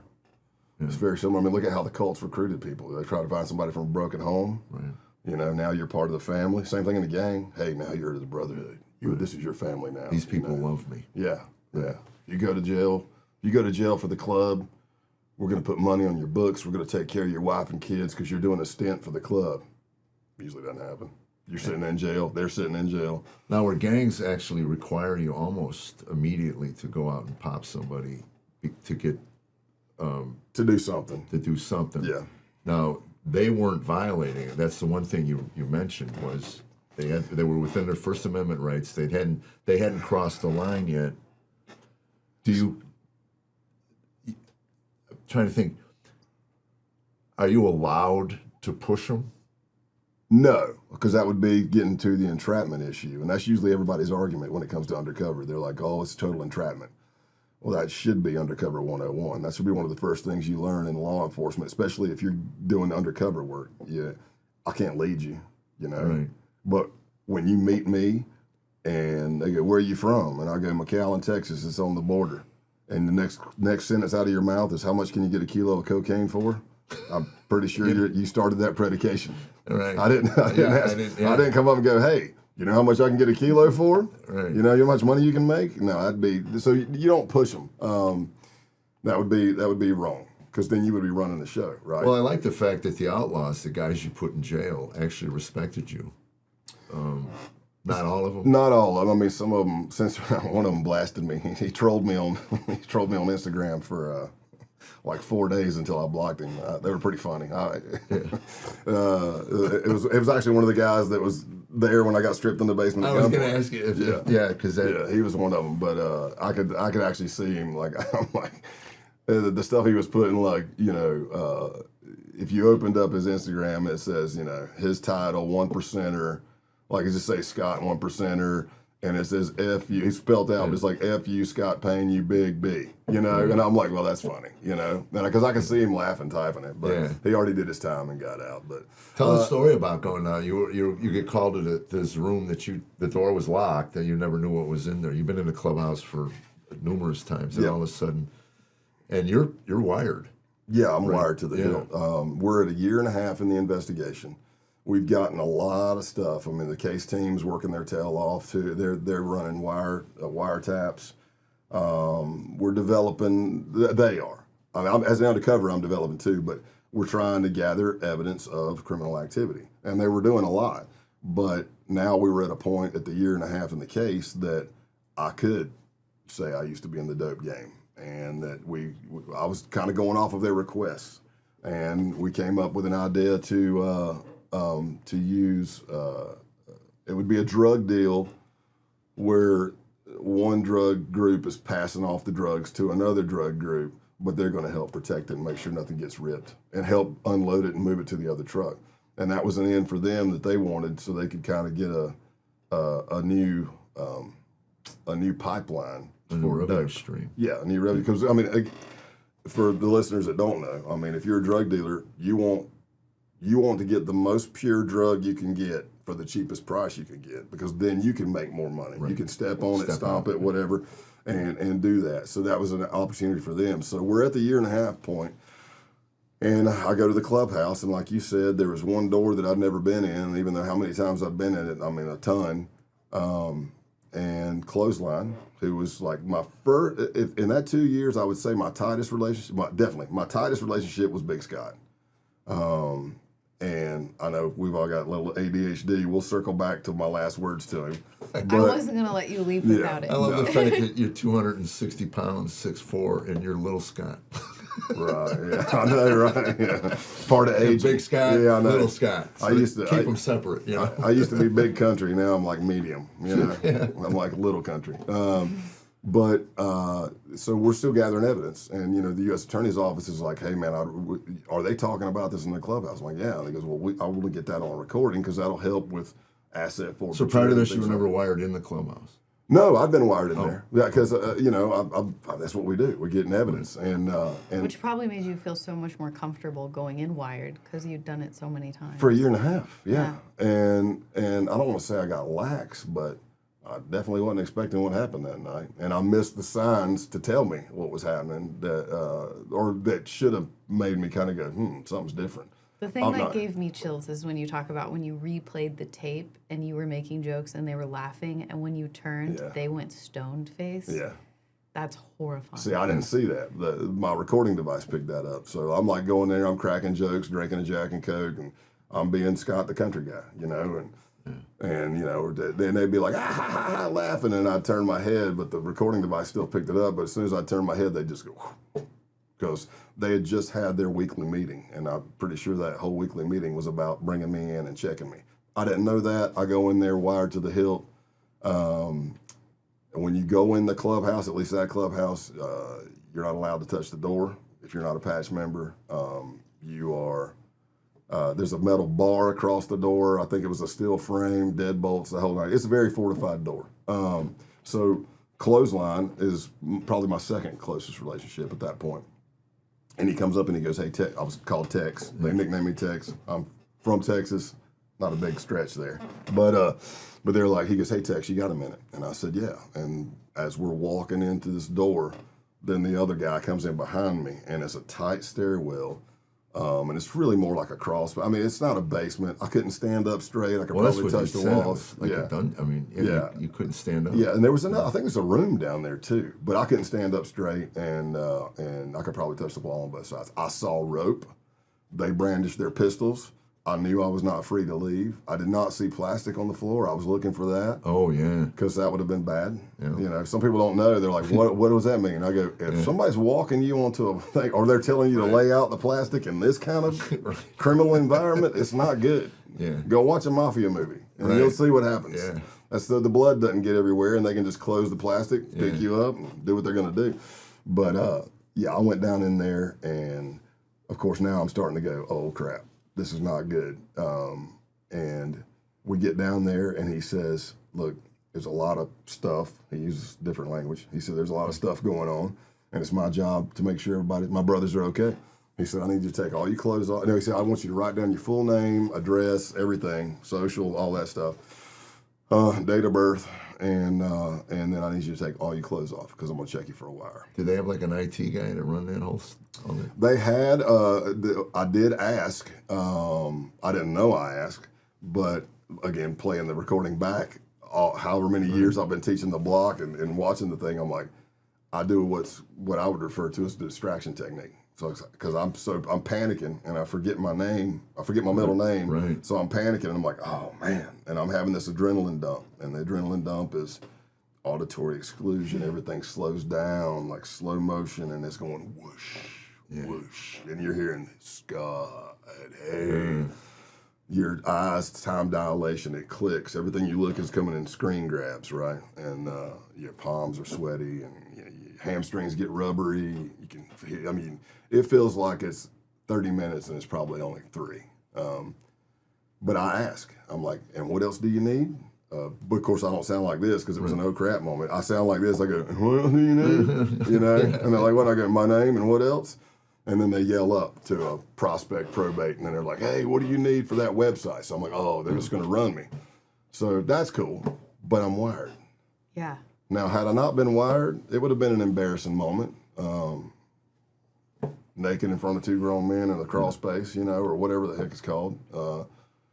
But I was wired, so it's dangerous. And so I take all of my upper clothing off. I take my boots off. And I drop my underwear and jeans around my ankles. So from ankle up, birthday suit, you know? Yeah. Adam and Eve fruit of the forbidden tree, you know? Well, actually, I should just refer to the TV show like I was naked and afraid. That's right. You know? For our new age listeners, he was vulnerable. Yeah, very vulnerable. Very. So he pats me down. He looks everywhere, and I pass. I do pretty good. He misses some things, and I'm like, okay. And I think we're done now. You passed. He failed. Yeah, right. So and this whole time I'm talking to him, and I'm looking at him, and I with my eyes to him. If you're reading my facial expression to him, I'm saying, hey, "Tell me I'm okay," and he's talking back to me, but his face is kind of saying, "You're okay. This is normal." But he doesn't know I'm an undercover FBI agent. He's wired. So we get, he even tells me, he goes, trust me, man, if somebody accused me of being a Fed, I'd probably smash them in the effing mouth. And I said, I'm not happy. And he goes, I wouldn't be either. And he's like, let me ask you something. Wouldn't you be suspect if somebody came to your town and started doing all this stuff? I said, yeah. Right. If you came up to me out of nowhere, I said, I didn't come up to you guys. I said, y'all called me up. I said, right. You've asked for. I said, listen, nobody has to do anything. I mean, if nobody wants to do anything, you don't have to do anything. Right. Because I'm trying to talk. I'm trying not to vapor lock. But I'm also trying to listen, active listening, and trying to get more intelligence, even though I can clearly see this is not a good moment. And then I think I'm done, and I pull my britches back up, and I think I put my boots on, and then he grabs a piece of clothing, and he says, hey, he kind of joking at this point. He goes, I'm not going to find anything in here I don't want to, like some naked pictures of my old lady, right? And I was like, I kind of giggle, and I go, I hope not. And then he takes that piece of clothing, and for tradecraft reasons, I won't talk about what was hidden and where and all that, but it was in that piece of clothing. There was a recording device, and wow. And he was kneading it with his fingers, and he was going and going. And again, I don't know I do it, but after watching the video so many times, you can hear an audible sigh. Like I'm watching it, and I don't know I do it, but you hear me go. In your head, were you thinking like, okay, well, I'm gonna probably die here? Were you praying? Were you? No, I didn't. Wife, I was in kids? work mode. Yeah, I was in panic work mode. So it was just that, like, my ex-husband used to talk about that, like that military click. Yeah. Like, there was a task at hand, and I was just doing the task. Yeah. Now, maybe if I was actually dying, that stuff's going to probably enter my mind. But a lot of times my mind might be thinking, I'm fighting my way out of this, Yeah, I know you'd mentioned that. You're like, there's 10 guys upstairs. Yeah. There's 2 guys here. I'm not going to win, I don't think. I'm not Superman, you know what I mean? But... Channelier, Ender, Undertaker. There you go, right? I know. Yeah. Body slam. Let's do it. Where'd that midget metal chair come from? Yeah, I know, right? Give me that. But so he's kneading it with his fingers, and I'm watching it, and I'm like, oh man. And he looks right at it. I mean, he looks right at it for a split second, and he's done. And I passed. And then, of course, I go right into joking. I go right into business, but then I go into joking as a self-defense mechanism as well, because I'm like, at least I didn't wear white. I don't know. I'm glad I wore colored boxer briefs. You know what I mean? Or something like that. And I even said, because Clothesline's like, hey, man, basically saying to me, hey, I know it's scary, man. And I'm like, yeah. I said, I was looking for plastic. I said, if I'd have seen that, I'm not sure what I'd have done. And he was like, yeah. So people always ask, what would I have done if he'd have found it? And that's when I say, well, he had already thrown me that bone about naked pictures of his old lady. So if he would have said, what is this? My first response probably would have been, I don't know, some naked pictures of your old lady, which I'm sure it wouldn't have come out like that. Right. I know. I want out. But the only other thing I had to say, and I remember it just like it was yesterday, is I would have said, the gig's up. I'm an undercover FBI agent, and I can walk out of here, and we can see each other in court, or all HE double sticks is gonna break loose, which would have been a bluff pretty much on my part, because as far as I knew, whether it was equipment, the walls, the town we were in, as far as I knew, every time I'd been in that clubhouse, the cover team really couldn't hear me that well. But you had mentioned that there was like this massive army being raised up to come protect you, and you didn't even know that all of that was happening. Right. You had said on Rogan that you thought that it was the Holy Spirit talking to your friend. Oh, yeah. So what happens is I found out when I turned in my equipment that night that the 2 task force officers I told you about, Higgy and Joe, had actually something set their spidey senses off. That in that first interaction when I got to the clubhouse, they were like, something's not right. So they had gotten in to where they could hear me, and they heard everything. And I didn't know that. And that there's a lot to talk about in that as far as training and stuff, because they knew me for at least a year and a half. They knew my baseline. They could clearly hear I was scared, but they're listening to make sure. They had been in that clubhouse on local law enforcement activities, so they knew that door was heavily fortified.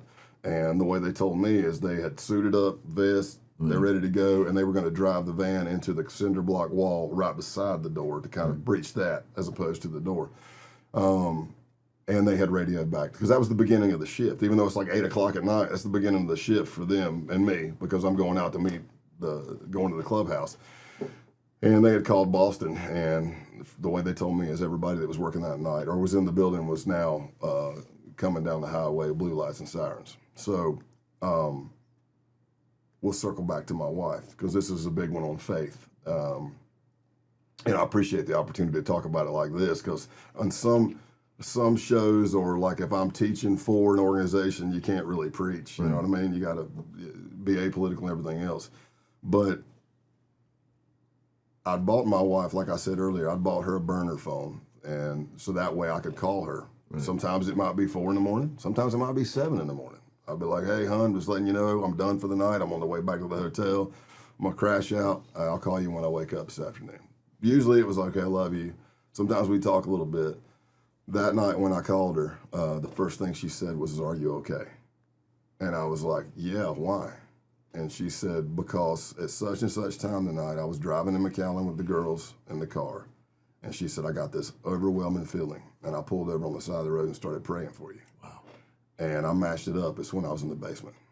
Oh, it's making me cry. Yeah. Sometimes I cry when I tell it. Yeah. Sometimes I do. My wife cries every time she sees me tell it. Or my wife cries when she sees that video because she knows me. Right. She knows me better than anybody knows me. Right. My vulnerable stuff and everything else, so she can hear how scared I am, and that rocks her. But yeah, she said I mashed it up, and it's when I was in the basement, man. So well, Genesis says that we become one flesh, and I believe that those spirits, those souls have been united by the divine.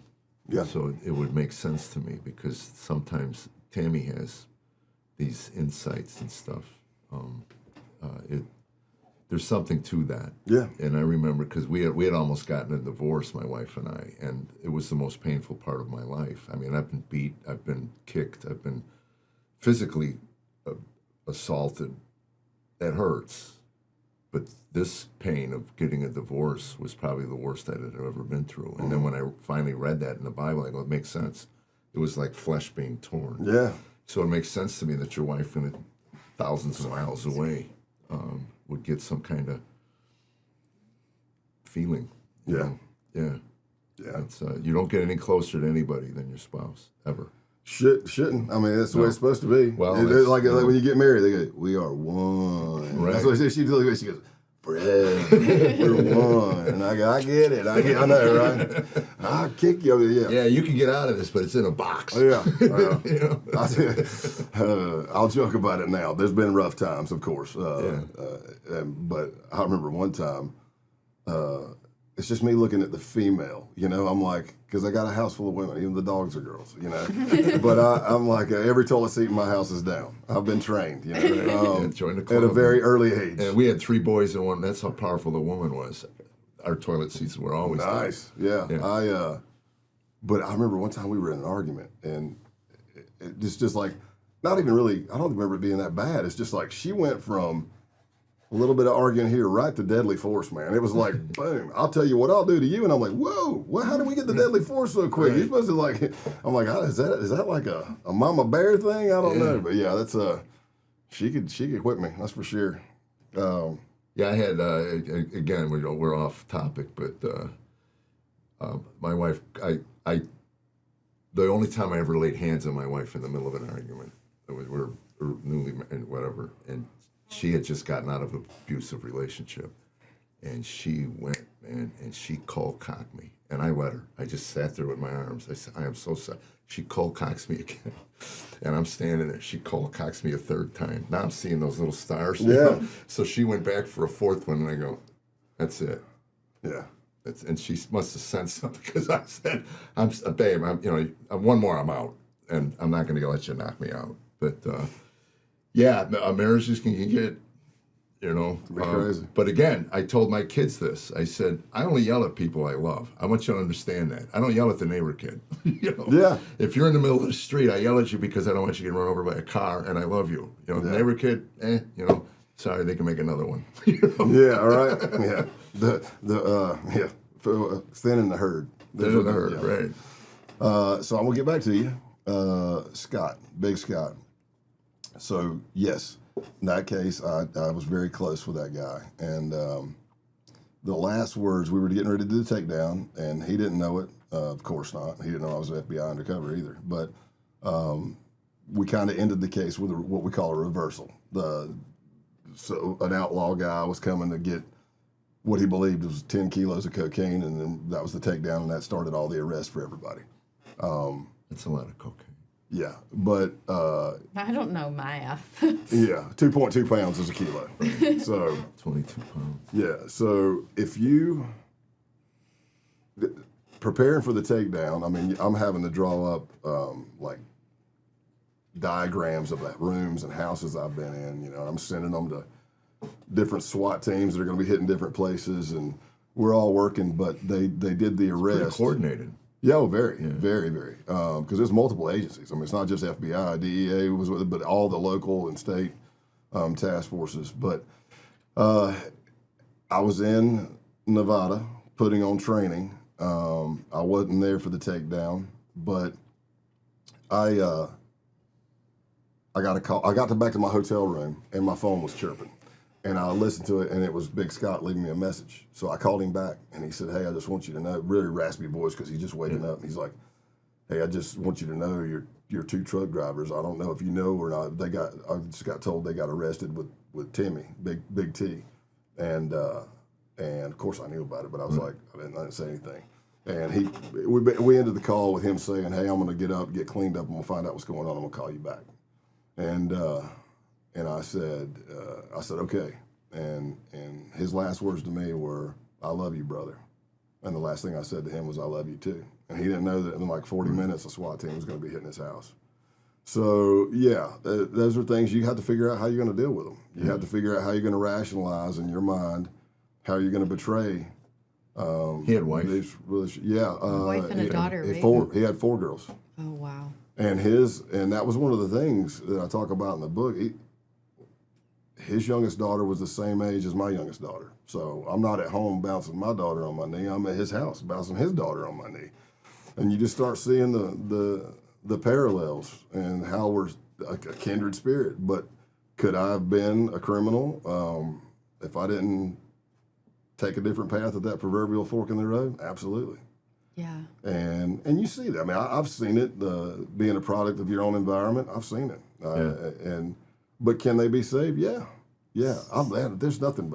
I love second chances. I love third, fourth, fifth chances. Oh, man. I dealt cocaine briefly, and I was awful at it. And it was a friend of mine's uncle was connected. Anyway, the deal was this. I'll give you an ounce of pure. I want $2,200 at the end of the week. So you get to 28 grams. Okay. But you could step all over it. Well, anyway. I was late 3 hours with the $2,200. I was at a family reunion, and I call him up, and he goes, where you at? I go, I'm in the house. He goes, get out. I got paper out. And I go, what do you mean? He goes, they're not going to kill you. They're just going to break something. What are you kidding? I'm 3 hours late. He goes, I'm sick of you, all this. So that was it for me. I mean, I look back on that. That was God doing for me what I couldn't do for myself, because I dropped off to 22. I said, I'm out. And he goes, no, man, we're cool. I go, no, I'm not cool. I'm too scatterbrained, man. I mean, 3 hours, and I'm going to get a broken bone? I mean, no, man, this is too serious for me. I mean, I was doing it so I could use it. Yeah. I wasn't making any money on it, So I can't imagine. And I found out later, one of the local cops, all these cops were like, because I grew up small town, we're all Little League coaches. So they all coached me in Little League. So we were sitting in a bar one night, I was having a beer, and he goes, it's a good thing you quit dealing. And I looked at him, like, what do you mean? He goes, oh, yeah, we found out quick. We knew, because we knew our eyes were on the supplier. Yeah. And all it takes is one person talking. But it was like, and he said, we couldn't believe you because we knew you since you were 7 or 8 years old, But that's how you get. you get sucked into it. I thought about robbing gas stations at one point. I would sit drinking vodka, and it started making sense to me. I can go to the Clark station, I can grab some cash. I'd sober up in the morning. What the hell are you thinking about? I'm not raised this way. Yeah. You know? So I understand that. And especially if you get a year and a half into a relationship with somebody and you're bouncing his kids on your knee and you see him as a husband and as a father. Yeah. You know, I and as a friend. And a friend, yeah. A good friend. Yeah. Even though he was friends with Scott Calloway, he didn't know Scott Calloway was Scott Payne. Yeah. But that was a true bond. Yeah. I mean, it's I love the guy, you know. Yeah. You know, I'm like, so you made some mistakes. You know, had said in one of the interviews that you were bouncing his daughter, and that you felt like all of these parallels. And then you said, I looked at the fridge and it said, "What would Satan do?" Yeah, it was WWSD. Oh, that was it. Yeah, it was and WWSD. You were like, well, we're not the same, and it snapped you right back. I go, oh yeah. Which I don't know how I forgot this, but it kind of shoots a hole into the "what would Satan do" thing. But his daughter's name was Nevaeh, that I was bouncing heaven backwards, you know, on my knee. So I was like, it's just. But it did. It snapped me.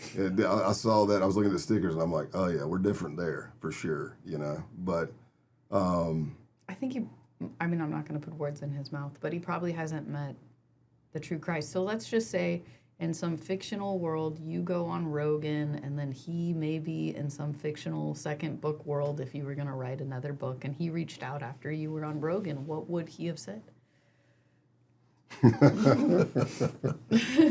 That's pretty. Are you interrogating me? That's pretty good. That's a pretty good technique you just used right there. He would probably say something to the effect of, "It is a true friendship, and he does love me," and you know. See, I respect that. That tells me a lot about the man. You know, I mean, at some point, it's a game. Yeah. You know. Well, I talk about. I've never fought a ticket in my life. I get pulled over, and I said I was speeding. I just want to pay the money. I'll argue against the insurance. Yeah, I'm like, I'll pay whatever you want. Just don't give me no points, man. Yeah, my last ticket was speeding ticket was El Paso, and the cop did a U-turn, and he pulls me. I was doing 85, and I go, really? We're in the middle of are you kidding me? I should have been doing 110. Yeah, I know. You know, and the cop goes, sorry, bud. You know, I was on my way home, and I just figured I'd get one more. And Yeah. And I paid it that night. I got to my hotel room. Yeah. And got online and paid the fine because I didn't want it to get to my insurance company. That's funny. My wife grew up in Nebraska, and we go out there to Colorado and Wyoming and all that. It's so wide open out there. You'll be doing 100, not even know it because you're not passing nothing. Right. I'm like, I'm not passing trees and buildings to let me know I'm going really fast. Or any other people. Yeah, I know, right? Yeah, my son's in Montana, and just the wind. Yeah. Yeah, it's not unusual to be doing 95, 100. Yeah. In Montana. I will tell you, in the book, I get pretty in depth about this too. But towards the end of that Outlaw case, and it wasn't because of the case. It was just I'd been doing too much for me. I burnt myself out, and I crashed mentally and physically. I had a panic attack in a hotel room in Daytona while I was deep in the Outlaw thing, and instead of taking a break and doing what I probably should have done, I just took a nap and self-medicated and went back out riding with everybody. But when I got home, I crashed. I probably slept.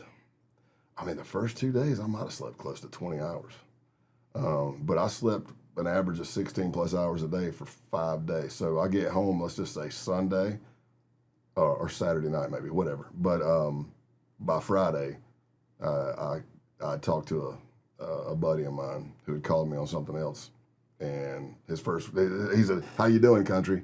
And I said, "Not too good." And after about an hour of talking, it led me to realize that I needed to call what we call it the safeguard unit. It was actually the idea, and the unit was created by Joe Pistone, Donnie Brasco, and another agent. But if you're an active undercover, you have to be psychologically assessed a couple of times a year, mandatory. So I called them and said, "Man, I think I'm crashing." And it was a tough time for me because I'd never felt that way. I didn't know what was going on. I didn't realize at that point that I had PTSD. But faith-wise, that's why I want to talk about this, because I got humbled and I got smacked down so hard. Now I'm praying a lot more. I'm keeping a journal. I'm writing all these things like, hey, man, I feel like I can't breathe. I'm still shell-shocked. I don't know what happened. I got diagnosed as overassigned, and essentially I burnt the candle at both ends until it ran out of wax, and I met my threshold. Not saying I'm tough, not saying I'm better than anybody else. It's just that I found my threshold that day.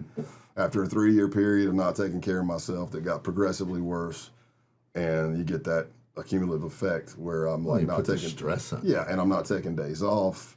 Yeah. I'm not sleeping. I'm a zombie at that point. So a big thing with me and my faith is I'm laying there and I'm just writing this journal, and I'm really scared, and I'm trying to figure out. I'm like, man, I don't know if I can ever get back to being who I was. Like, how do I stay humble to God? And because I am very humbled at the moment, you know, I'm like, how do I even get back to being a good law enforcement officer or a SWAT operator or an instructor or an investigator? Or, I mean, Undercover was even further out than that. And I just remember praying, and I couldn't figure it out.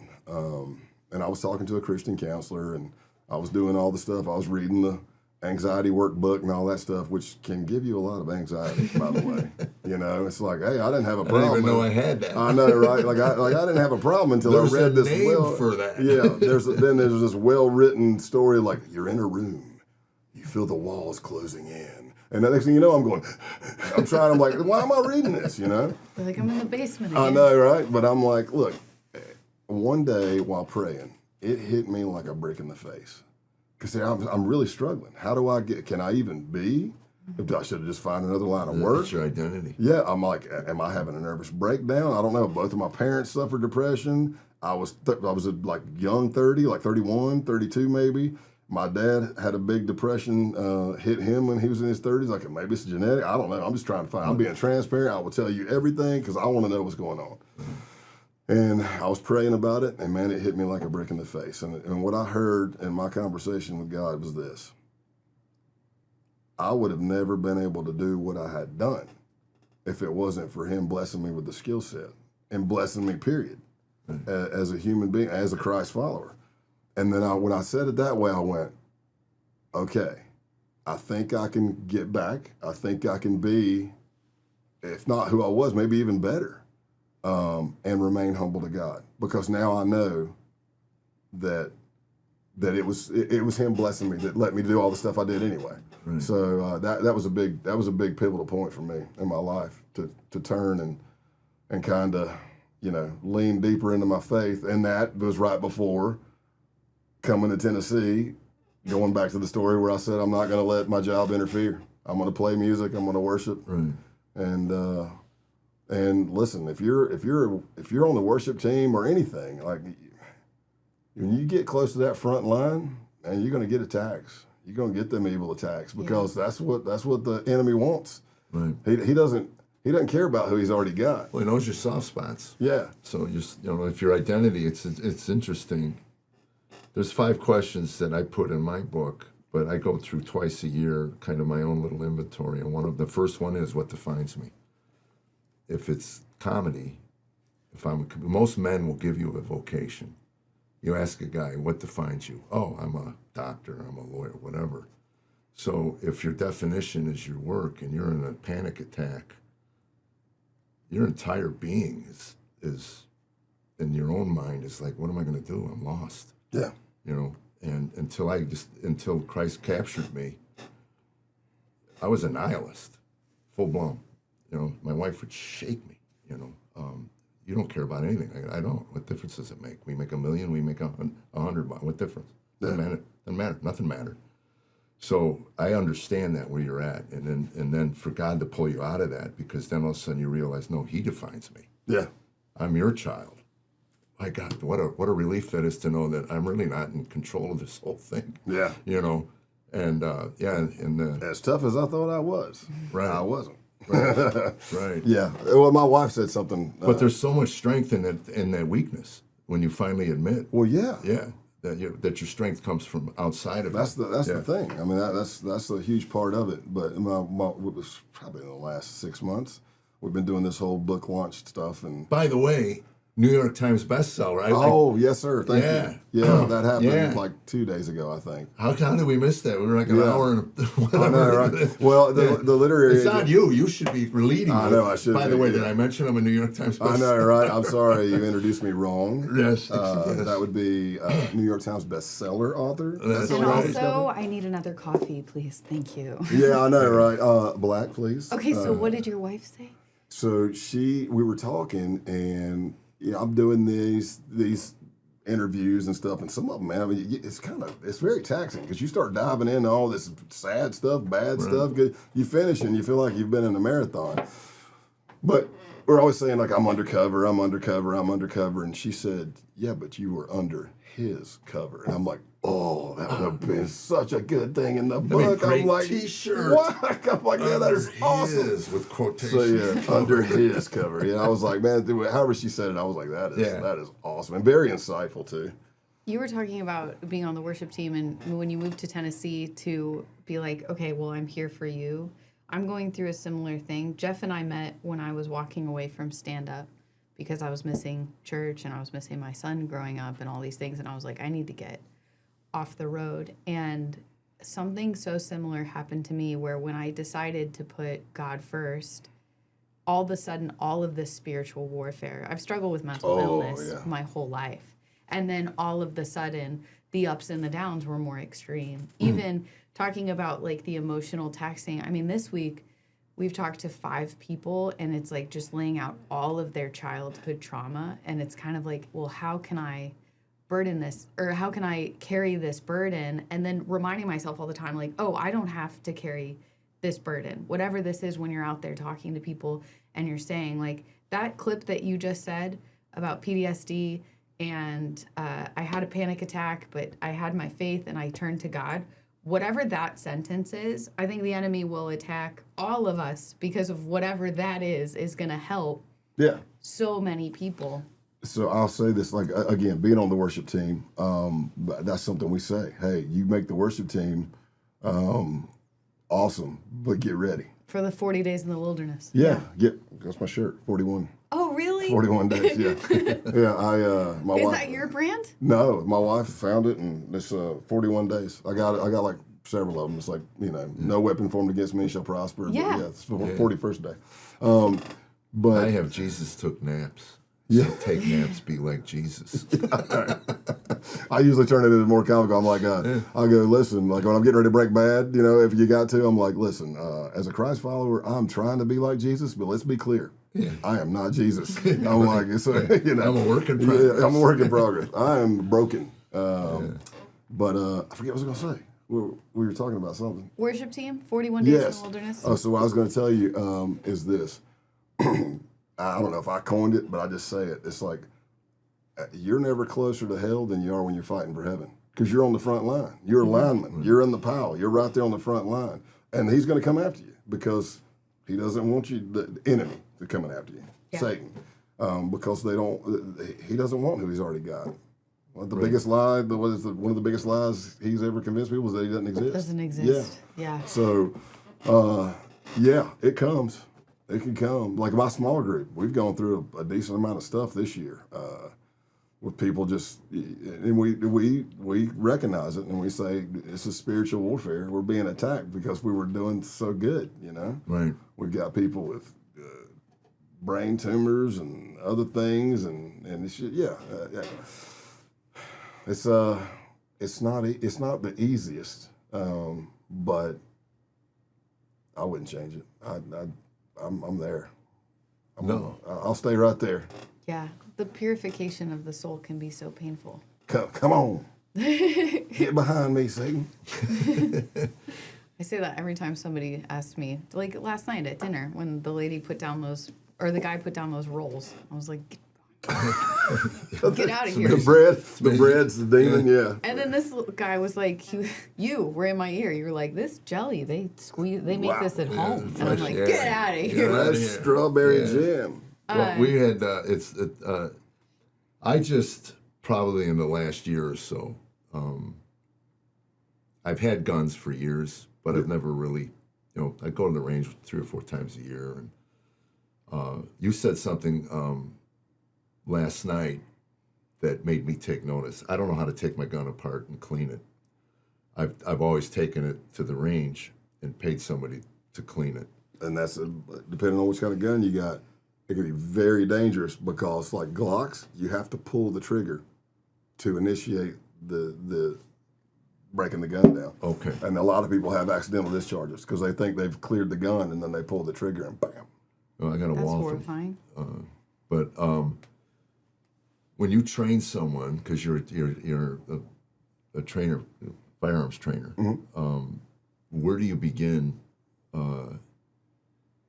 with choosing a weapon, or are they just standard issue with the FBI, or are you getting guys in there that are already pretty well? Well, do you get I don't know how they're greenhorns? And actually, it's better as an instructor and a trainer. We'll tell you, we'd rather you be green. Yeah. We'd rather you not have, because if you've been trained wrong, the general breakdown is this: it takes about 100 reps to get something ingrained in you. Yeah. But if that is something wrong and we're trying to correct it, it takes about 1,000 reps to correct it. Right. Like golf. Yeah. Well, it is. It really is. So FBI gives you your weapon, but I don't know how they're doing it now, but like even when I went through, we didn't put a bullet in the way. We were out on the range for 2 weeks before we ever even put a bullet in it. It's just dry firing, working that gun, working it, empty magazines, how to change the magazine. So if you have a semi-automatic, there's immediate action drills is what they call them. It's like if you have a malfunction, like you get a stovepipe or a double feed or whatever it may be, you can rack it. But when you're in the heat of the moment, can you do that? Right. Especially if you haven't been training it and you don't have the reps, so it becomes instinctive. But you can rack it. If that doesn't work, you gotta strip the magazine out, rack it, clear it, put another one in, and go back. If you're not doing that, and you're not doing it regularly, and it's not instinctive to you, I would just say get a revolver, because that's what I said last night. Because a revolver is, you don't have to worry about all that. It's not. You just keep pulling the trigger. You won't have as many. Fires, the next if it doesn't fire, keep pulling the trigger, and you can also do. Not that I'm saying we need to do contact shots, but you can actually touch with a revolver. If you do a contact shot with a semi-automatic, it'll probably go out of battery, because if you watch the recoil, it goes back and the barrel goes a little bit forward, and if something stops that, you might get that first one off, but it'll jam on the second one. Yeah. Okay. Wild. Yeah. You told me that last night, and I was like, maybe I will be a revolver person. Yeah. But my problem is I'm too, I don't even know if Clint Eastwood used a revolver, but I'm too all or none on everything. So I'm like, I'm going to need that, like, no, the giant, oh my goodness, or something stupid. I'm so ridiculous. What was the first Batman with Michael Keaton and Jack Nicholson, when he's the Joker and he pulls that pistol out? He's like trying to, Like the first time I shot a .45, I went into a gun range here in Nashville, and I was just deciding whether or not I wanted to put one in my home, and so I go in, the guy goes, what do you, I said, you rent guns? He goes, we do. And I said, he said, what do you want? I go, I don't know, I just heard the term 45, so give me a 45. Mm-hmm. So boom. I go downstairs, and I don't even know what I'm doing. I mean, nobody comes down with you. They just give you a gun and a box of ammo, right? And I'm standing there. My muffs were up here, right? They're not on my ears. Yeah. So anyway, I'm getting everything together here. I'm trying to load them into the clip, and the guy next to me goes, boom, and I went. Yeah, and I do it every time. And my ears are ringing. So every time I watch a movie now where there's this close quarter fighting, I go, "Come on, man! There's nobody hearing." Well, SWAT. I mean, you've got the Pelletors, and you get the thin ones, and because you got them on, and then you put your helmet on top of that, so you got them. Yeah. Yeah. I mean, there's been numerous times where I've fired and like your ears off or something. Oh my gosh! But I will tell you this: indoor ranges is so much louder than being outside, and I've been a firearms instructor since 2002. every time I go to an indoor range. Every time. When that first shot goes off next to me, I come off the ground. I'm like, oh, well, the one over here in Bellevue, they have the Barrett 50 cal. You pay $20 a bullet or whatever, so there's always some. Is this an indoor range? Yeah. Are you sure that the wall's strong enough for a 50 cal? I must be, because they're firing, and it's $25 a round or whatever it is. And it's what I've noticed, because I travel and go to gun ranges on the road, and it was interesting. I was in California. And you can't bring your own ammo in. That's the rule. I was worried they wouldn't even let me bring my own gun in. Yeah. But anyway, they let me bring the gun in, but you got to buy the ammo there. So I show him my Tennessee license, and he goes, "Oh, what's it like living in America?" I know, right? Yeah, I know. Yeah, and it's date night. I look around, and it's all these young kids on dates. The place is packed, and and you get like a lane for free, or yeah. Just who would ever thought you'd go shoot with your girlfriend? Oh, well, that's a good thing. When I get home, I'm gonna see if my wife wants to go shooting. See, Tammy shot once, put the gun down, and says, "I'm not doing this." We had an instructor in a class, and my joke is, new rules. If a guy breaks in, just start talking to him about his health. Just bring up his blood pressure, his cholesterol. He'll flee. Trust me. Be at the neighbor's house talking, drinking coffee and talking about the crazy lady next door. I've been waiting for you all day. Where have you been? Yeah.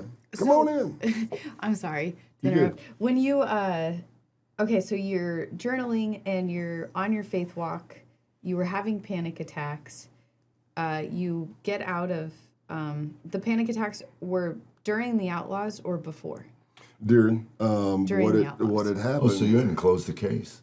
No, I was down in Daytona. It was a world run, pretty much. So you got outlaws from all over the world there. I mean, you see like Australia, Germany, whatever. And I had. Do they all have their own president? Is there like one? Yeah. Well, there is one. There's one national president and a world president. Yeah, it goes up. It's a hierarchy. It's this organization. It's similar to the military, But did he have a special coat with like? No. But I'm gonna tell you what, the national president was Milwaukee Jack at that point, and when he walked into that clubhouse in Daytona, it was like Moses parting the Red Sea. Really? It was like the Don, kiss the ring, man. It's like he comes in, I go, that's got to be Milwaukee Jack. That's got to be the guy, because it was like. How do you get the gig? Is there a vote or? Yeah. But. No, it's just like a exhaust pipe turns white. Yeah, no, I'm taking over.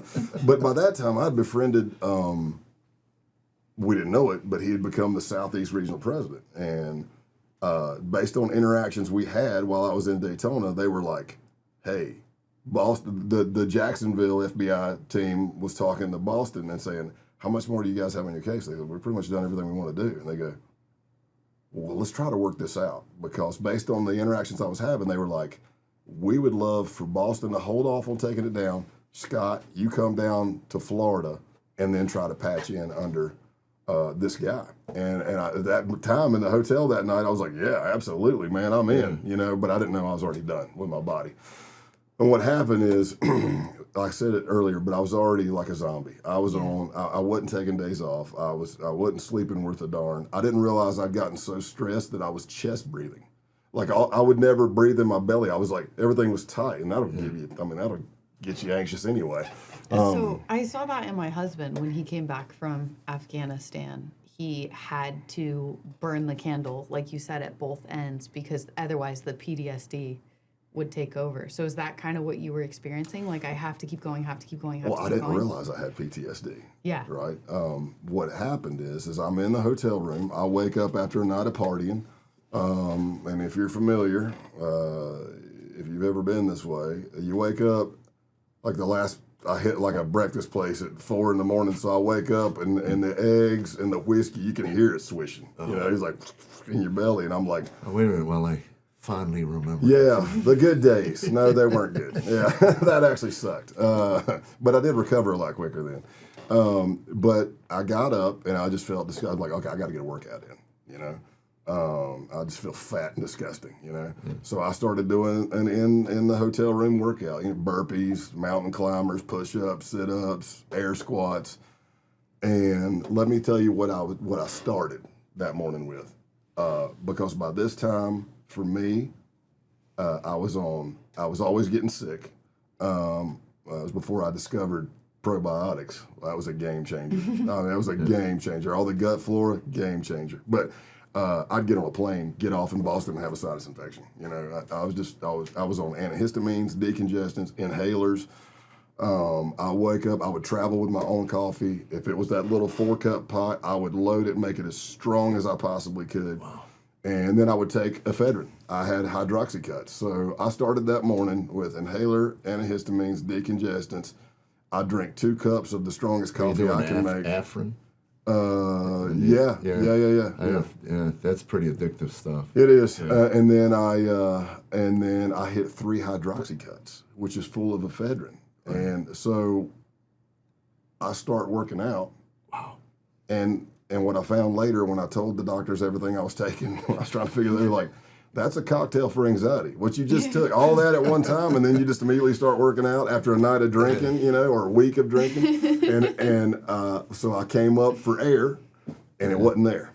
And I forgot all about combat breathing, regulating your breathing. I panicked. I turned, and the guy that was posing as a truck driver for me during that case, for us during that case, knocked on my door, and I was as white as a sheet. My lips were white. I was just pouring sweat. I had a towel around me, and he's like, bro, he's Hispanic. He's like, are you okay? And I'm like, I don't think so. And that's when we walk out on the porch and or the deck of the hotel overlooking the beach. You would think is relaxing. Right. But he's like, well, you know, Scott, he was very seasoned undercover. He goes, you know, Scott, sometimes we get these anxiety because we're worried about the end of the case. Is that it? And I'm like, He goes, sometimes it's because we're worried about them finding out about who we are. The betrayal. He starts naming all these things, and he goes, could it be any of that? I said, well, it is now. I'm like, I wasn't even thinking of that stuff. I said, but now that you mention it, now I'm freaking out about that. Seeds, yeah, you know. Thanks for the help. But what I did is I fell asleep for about an hour and a half. I didn't have anything like lorazepam or anything. I didn't have none of that. If people have never had a panic attack, they don't understand how taxing it is on everything. It's debilitating. Well, it's very similar to the adrenaline dump, being in the basement, you know, boom, but all your pores open up and you're just drenched like that, like just boom. Yeah. It's like a scene out of X-Men or something, you know, like that one dude turned to liquid and just blew out whatever that guy was. But I went back out and I continued. But what happened is when I sat down with the Christian counselor and I explained that whole 3-year period leading up to that morning, which led to the week of sleep. When I told her everything, she says, oh my gosh, Scott, she goes, the average person would have crashed a year and a half ago.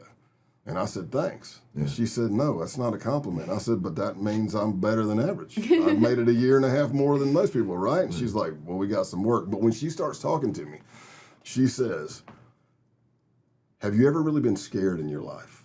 I didn't even miss it. I was like, oh yeah. In 2002, I had my first back surgery. I said, man, they went through the front. I said, I had all kinds of complications a couple of months out. I said, for 3 weeks, I felt like I couldn't breathe. And I went, oh. And she says, what? And I said, in that hotel room, my mind reverted back to 2002 and that 3 weeks of hell that I had. Total fear. Didn't know. It took every test you could take, and everybody's like, you're fine. And I'm like, well, I guess I'm losing it. Wow. But my mind reverted back. And then she says, you know, you've got post-traumatic stress syndrome. And I'm like, at that point, even though my minor was psychology and I was very familiar with a lot of stuff, I was like, but I haven't been to war. I mean, and she goes, it doesn't matter. What if you've been through a traumatic event and that's you through your eyes? Like I may look at it and go, oh, what are you freaking out about? But if it's traumatic for you, and that's what my mind did. So that's how that all happened. And I made a joke one time, kind of half joking. I'm like, I've never passed out. I've come close once or twice, but I've never passed out. And I said, man, if I would have just passed out, I wouldn't have PTSD. You could just wake me up like a boxer after the fight. You know, hey, smelling salts, I come to, and you go, did I win? Do you remember winning? I mean, there's a chance it's a double knockout, but it's very slim. And I immediately thought, man, if I would have just passed out, if my body and my brain knew you don't have to go through this, just cut the switch off, you wake me up, I'm fine, no PTSD. But then within a minute, I was like, but had that not happened to me, I wouldn't have been called by the Joe Pistones and the Lenny Carrolls and the Juan Jacksons and saying, hey, country, are you okay? Hey, as soon as you get yourself right and your family right, put pen to paper about what you've learned and how we can keep others from going through this. That's how we get our best blocks of instruction. That's how we train forward. And had I not had that happen to me, I don't think any of this would have happened. That allowed me to create a block of instruction that was roughly a 3-hour block, and I have taught that block of instruction to, I mean, you just think from 2008 till now, and just say one conference, it might be 400 narcotics officers. So you thousands and thousands, and then it's morphed. It's changed through the years, and now I'll make it more about mental health because this is a big thing for the first responder community. I know my chair's squeaking. I'm trying to be still. No, we need to get We're chairs. working on that. We keep talking about it. Well, I haven't felt my butt in 45 minutes. A So little axle grease will get that. It'll fix it. But in the first responder community, I think we talked about this last night, and I'm including military in that. So veterans, military, first responder. That's medic, that's fire, that's law enforcement. We're number one in suicide. I'm on LinkedIn. I see cop suicides all the time. And now I'm getting more acquainted with the fire community because I'm still an active shooter instructor with Alert based out of Texas. And we've got these classes that they put on that are integrated responses. So you're working with the fire department stuff. I'm learning that they're having it. And even medics. So we're number one in suicide. We're number one in divorce. We're number one in alcoholism, which you can throw pills or some other stuff on there now, right? And then we're usually number one for dying within 5 years after retiring. So who signs up for that? And what can we do to make that better? And I mean, this is a faith-based podcast, and this is great. That's going to be my first answer. Put God first. But if that's not, if that's not what you're doing, we've got to get out there and got to be able to help. Absolutely. We talked last night. My son came back from Iraq jacked up, and it was touch and go for a number of years. He married a saint. We came out one night, and he was having an attack after his 4-year-old daughter's dance recital. There's nothing cuter than watching your granddaughter. And we walk into the garage, and he's ripping the door off his minivan, and his wife just sat there, let him rip it off, and then she says, Aaron, why don't you go sit down and get your breath? We'll get the door on. That broke me. I mean, what a saintly thing to do. I mean, how many wives, because they would put themselves in this, you're embarrassing me. Stop this. You're acting like an a-hole. And that just makes it, that. It's just once that click hits, you get worse. Then the second door gets ripped off. So to watch her walk her husband through this, because she went to counseling with him as he was dealing with the PTSD. That's good. So she understood that this has nothing to do with her, has nothing to do with anything. This is just an episode, and one of many. And you don't know what triggers it, you don't know what set it off. So driving home that night, I told Tam, I said, what an answer to a prayer that your son would get a woman like that in his life. And now he's doing well. He's going to college. He's going to get his degree. He's going to try to teach. He's going to counsel other soldiers coming home with PTSD or first responders.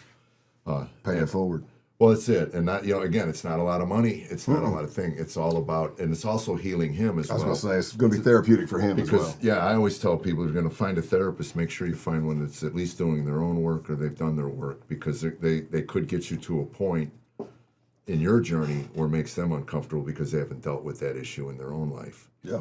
So then all of a sudden your healing stops because they're going to deflect you away from all of that. Yep.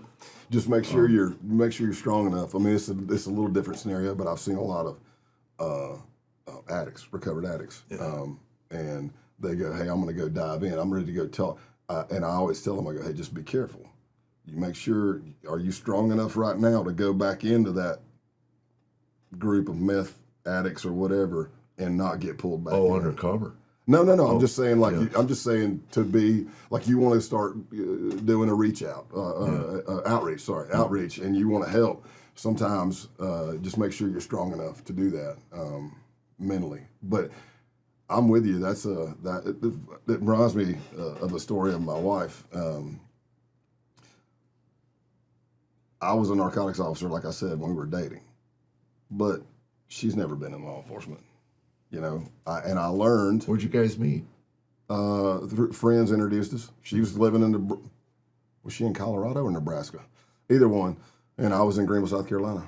And so they introduced, they told me about her and gave me her phone number. It took me months to build up the courage to call. And according to her version of the story, when I called, it was total cops. And they go, she says that I said like this, this is Deputy Sheriff Scott Payne, with the Greenville County Sheriff's Office. And I'm like, that's probably what I did because I had no game, man. Yes, ma'am. Yeah, I know, yeah. She's like, are my Do you know why I've parents called okay? you this evening? Do you know how fast you're going to go? Right? Do you know why I've called you this evening? It's because I received your number and a picture of you, and I would like to know if maybe you would like to go out on a date. Yeah.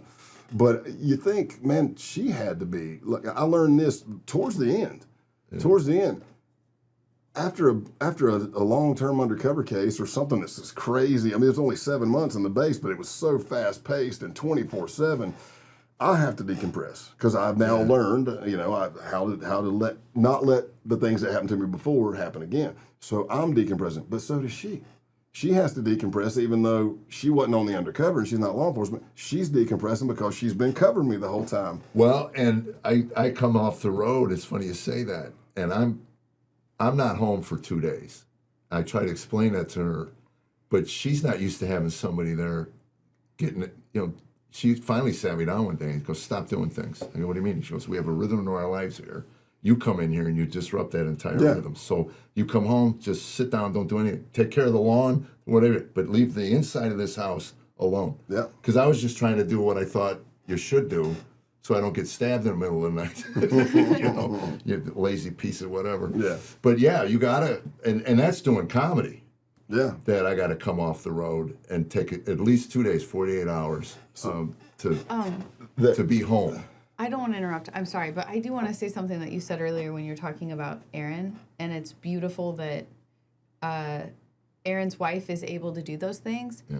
But I think it's important to mention a lot of us that were military spouses that were married to men with PTSD don't have the option to stay because it's not safe. So I think we should speak to those women too. Like I was told, like it's not if he's going to kill himself or hurt you, it's when he's going to kill himself and hurt you. Yeah, if it's a bad environment, you got to get out. Yeah, and then absolutely. There is, and definitely. Yeah, he was never certainly was never violent towards her at all.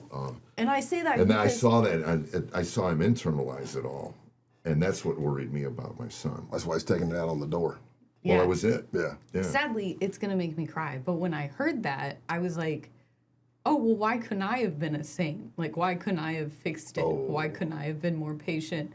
And then I was like, oh, yeah, because it wasn't a safe environment. Right. And it was pouring into your son. And your son was my son was starting to search rooms. And when we would come home from school, he would say things like, we have to take a different route because we don't want to hit an IED and, like, all sorts of things that didn't really make any sense. And so it hurt because I was like, oh, I wasn't good enough. So I want to speak to those women that might be listening, that might be in that situation. Yeah.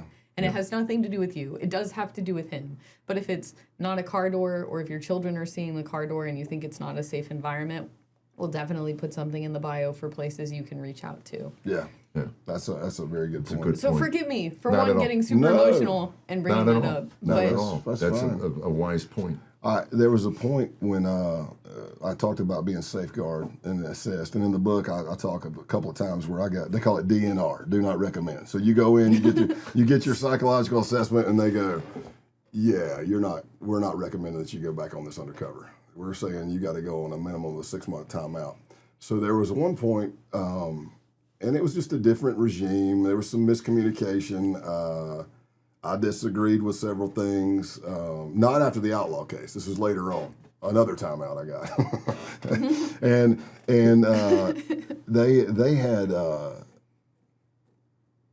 my wife had to go get safeguarded. In order for me to continue working undercover, they safeguarded my wife. And I get it. Whatever they had in their books, they had to dot the I's and cross the T's. No hate there, but it's like she's not desensitized to that world. And we're there, and I'm like, honey, you go in there and you tell them whatever you want. Right. And she's like, I said, you don't work for the FBI. You go in there and you tell them. If you think that I shouldn't work undercover, tell them. If you think I should, tell them. If you think they suck, tell them. Right. But what are they going to do? Fire me? I mean, they can't do nothing to you. But no matter what I said, she didn't sleep a wink that night because she'd never been sitting down with with the process, because you basically take a bunch of tests and then you sit down and that's all your psychological tests, open-ended sentences, whatever, the MMP 547 question thing. Draw a picture of a house. Yeah, I know, right? Yeah, I don't find my mom sexy. If you were a tree, what kind of tree would you be? I go, look, I don't like torturing small animals. I'm not fascinated with fire, and I'm not sexually attracted to my mom. Do I pass? Can I go home now? But no, there's really good testing. And they do great things, but then you sit down with a psychologist, and then you sit down with a senior undercover. So she had to get safeguarded, and she didn't have to do that for me, but she did because she supported me. But she didn't sleep at all that night, and they were very nice. It went great, but again, you just got me thinking about like the things your spouse will do, and the support, and the fact that that's not her world, you know. Yeah. Well, you're just talking about like the suicide rates and stuff, and the fact that touched my family and changed the course of my family for generations. One, when I look back, I'm so grateful for it, because if that experience didn't happen, I would have never, well, I can't say I would have never, but that was what led me to Christ. So it was like out of that extremely painful situation, and I continue to pray for my ex-husband, but it's just, it's one of those things where people don't realize the ripple effect if they're not in it on the spouse. Like the fear, the this, the that. And the military would kind of have like, these are the rhythms of the deployment, and you take like an hour class and you should be good for 7 months alone, pregnant, 18, while you're getting these phone calls like, oh, we lost another so-and-so, or so-and-so's not coming home. Right. And you're just like waiting. I mean, I don't know if she felt this way, but every time my phone rang, every time somebody knocked on the door when he was on deployment, it was like I was just waiting. And occasionally you would get those calls that sounded like Scott Payne, deputy sheriff. It was like, hi, Miss Martin, this is so-and-so from 7th ESB, 1st MLG. We just wanted to, and you're like, it's that, you were talking about in the basement, that where every time slows down. Hurry up, man. Tell me what you got to do. Tell me my life's Open over. up with everything's okay. Yeah, first just of all. do it. And then they never did that. I know. They should do that, but they don't. But they were like, and then they would say, we want to let you know there's been a casualty. It's not your Marine. And you were always waiting for the, it's not your Marine. But then it would be like, oh my gosh, well, I'm sitting, at base housing. Was it the family, was it hurt next door to me? Well, that's the whole thing when we talked about with Columbine. The kids getting off the bus. These parents are just full of joy, and then they realize that their neighbor, their kid isn't getting off the bus. Yeah. I mean, it's like... I know you're talking about podcasts being emotional. Monday, we had a guy in here who, his cousin was one of the 3 people that survived the library shooting of Columbine. Yeah, and it's we teach it. That was a huge pivotal point in law enforcement, because the way we talk about it at Alert is the history goes like this. It kind of goes back to, we kind of start at that sniper tower shooting in Austin at the University of Texas. Oh, right. Way back, right. So there was no SWAT teams back then. There wasn't. And then LAPD, Daryl Gates, I believe, was the guy. He's like the godfather of SWAT. So they created SWAT teams, and they start coming up with this. Well, then over several years or decades, everything becomes specialized. In other words, if you're a uniform patrol, you're a first responder, you show up and you get dope, okay, now I got to call the narcotics squad. If you show up and somebody's dead, I got to call the homicide squad. If it's a burglary, I got to call the burglary squad. Everything became specialized. So when Columbine happens in 1999, I think it was a school resource officer, but either way, he exchanged gunfire with the 2 kids as they're going into the school But the training at that point was, because everything was so specialized, there now armed people inside, and they considered that like a barricade. So you're supposed to set up a perimeter and call SWAT. I'm not going to second guess them. I just know that in my heart of hearts, if I heard gunshots and kids dying, right, I'm going in. And then that's when the pendulum started swinging back. It's like, wait a minute. The uniform patrol is going to be the first ones. It may take SWAT well over an hour to suit up, be there, and get there until and hit this place. Well, you even think 5 minutes. What the damage could be done in 5 minutes. Yeah. And that's the conversation I had with Tammy over getting guns in the house. Yeah. Was where we live, unless the officer's eating a sandwich on my couch, it's not going to end well. So I'm going to get comfortable with it so I can protect my family. So in the tactical world, we never say the bad people's names.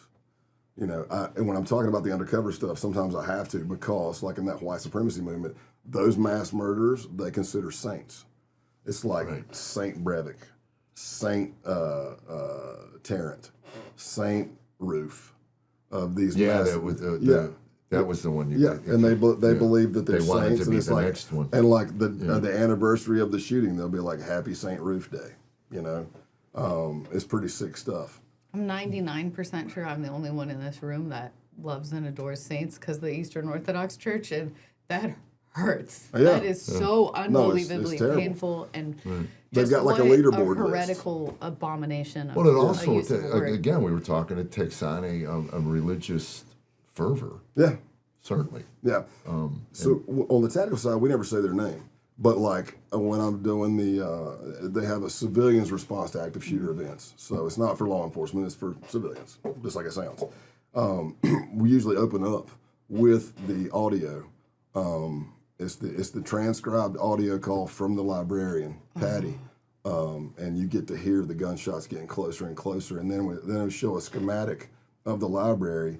And we show you, because the training wasn't there. She's yelling at everybody to get under the table. Get under the table. Get under the table. That's not an active shooter drill. What is that a drill for? Like an earthquake or something. Bad weather, right? And then when that ends, as the shots are getting closer, and look, she didn't know. She had no training in this. I mean, do you think before that day she thought about what if two mass shooters come in here? So then we show the schematic of the library, and we have like where everybody, all the grays are dead, and then the reds are like, and you can see it all. And I'll name all the victims, but that's when things started swinging back, and now we're getting that first responder. And now we're at a point to where, and it's sad because you still see like Uvalde. It's like, man, in today's time, how could that happen with all the training that's out there, especially in Texas? So now the state of Texas says, the state will pay for every law enforcement officer to get this alert training because it's the national standard. And we're putting it out there. But like, or like you see the Parkland, where the one deputy doesn't go in, you know, and it's like, again, I know what it feels like to be Monday morning quarterback and be under a microscope, and you got to make a decision right then and there. But the big thing is now, if you're a first responder and you're just a solo officer, if you have actionable intelligence that people are dying, that could be a phone call, it could be a 911 call from a kid in the classroom. Hey, there's people in here dying. It could be people running at you. You could hear the gunshots, but if you have actionable intelligence that people are dying, we got to go.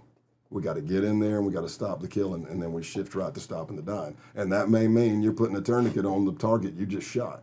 If nobody else needs medical help, you're going to be putting that on them. And some other things have changed since Uvalde, and it's this. The confusion in Uvalde that was kind of happening on the ground was, guy shoots, but he stops shooting. And they're thinking, okay, well, now that's a barricaded subject. Well, because of that horrific incident that happened, it's all changed now. And for the better. And it's sad that something tragic had to happen like that, but it's this. If I shoot you, and we're in this classroom and I just shot you, and 19 minutes, I haven't shot another shot, I haven't fired another shot, but you're actively dying. I'm not barricaded. You are actively bleeding out from a shot that I made. That is an active shooter situation. We still got to get in there and stop the killing, stop the dying.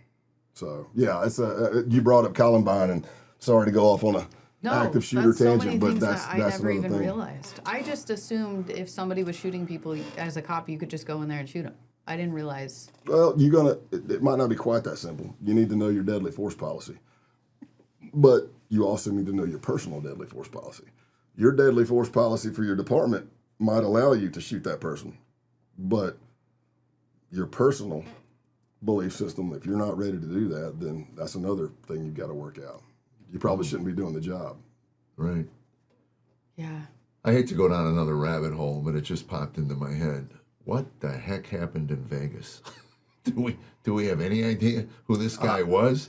Anything about him? The only thing that I know from what I've read and everything is that no, I mean, there's no. I haven't found out anything that's like he had some crazy ideology. Well, that was I mean, there's nothing. I don't know, man. Okay. I'm not on the case. Okay. I haven't seen that kind of stuff, but yeah, I do remember even as a firearms instructor for so many years, I just know what I train on and what I've been taught on. When I first heard that audio, I go, "That's a fully automatic weapon," and they're like, "No, it was a bump stock." I go, "What is a bump stock?" And they're like, "Well, it catches the recoil," and I go, "So it simulates a fully automatic weapon." I go, "It seems like we shouldn't have those either." But yeah, that was a bad thing, and that's more of alert training, because now we're talking about like you got the fire department showing up, us showing up, medics showing up, and how do you handle something that's that big and that crazy? And that's when you get into incident command, the incident command models, and like I said, I hated that something tragic has to happen for a lot of times for things to cause the pendulum to swing or just to cause us to change, but. Yeah. Yeah. Well, I think we can. Wow, this was great, man. Really enjoyed it. Thank you. Really did, and you got to get the book. I think, and the beauty of it is we didn't go in chronological order, so All over the place. all over the map, man. This is what we do. We should call our podcast Buckshot because we just fire I from know. everywhere, man. Is it Codename Pale Horse? Yes, codename. dyslexia. That's okay. Codename Pale Horse. The subtitle's like "How I Infiltrated America's Nazis" or something like that. I wanted a different subtitle, but because when I read the cover, it doesn't. For me, it doesn't say. When I read the cover, for me, it says, "Oh, this is just a white supremacy." But no, I mean, there's outlaws, right? There's public corruption. There's murder for hire cases. There's crazy stuff. But yeah, codename Pale Horse, and we chose that. I can't remember who came up with it, but I was Pale Horse. That was my moniker in the base. I was Pale Horse, and so we went with that. Really, like all the cool undercover titles have already been taken. Even if you're trying to pitch a show, you're like the Infiltrator, nope. The Pretender, nope. The Punisher, nope. You know, you're trying to do. At least all as a kinds of country stuff. boy, you got a horse in there, you know. Yeah, because that's important. well, it's really the Four Horsemen. That's what it is. The Pale Horse. It's apocalyptic. Because He's talking about the song, of course. yeah, right. So there was one of the guys in the group's name was Pestilence because I came into the group as White Warrior. I'm sorry. I know, right? White Warrior 88, Sig Heil, whatever. Could you come in as Cracker? You could. I want to You be could Cracker. come in, whatever. But It's my favorite slur. that's when I came in, and then they was giving me some crap about like being a boomer and this, that, and the other, and I said, well, man, what does pestilence mean? And he goes, well, it's the apocalypse, and I go, oh, that is way cooler than mine. And I was like, I started thinking, and I was like, I've always been fascinated with, death on a pale horse, the Reaper, the Four Horsemen. And I said, would you be offended if I took Pale Horse? He goes, absolutely not, man, take it. And I became Pale Horse, so that codename Pale Horse. So Really cool, man. I love it. And I love your story and your testimony. And I'm so grateful that you came all the way down here. And I just so appreciate you. Well, I appreciate you reaching out to me. And again, great platform here, to be able to talk about my faith openly and Oh, your faith. Okay, so really quick. I'm so sorry. Speaking of saints, this is so silly, and I hope it doesn't offend anyone. But today I If brought... your lips are moving and words are coming out, People are offended? people will be offended. I'm already offended. This I don't is know what she's America. saying. I don't even know what you... I'm leaving. When you preface How it with... dare you, young Tammy, lady. when she says, don't... promise me you won't get angry. Okay, but I know I'm going to get angry. So, Yeah. So, saints. Oh my gosh. Yeah. Faith Today, and saints. the thing about your story that, at least Jeff read the book. I started the audiobook, but mostly all my knowledge is coming from your interview with Rogan.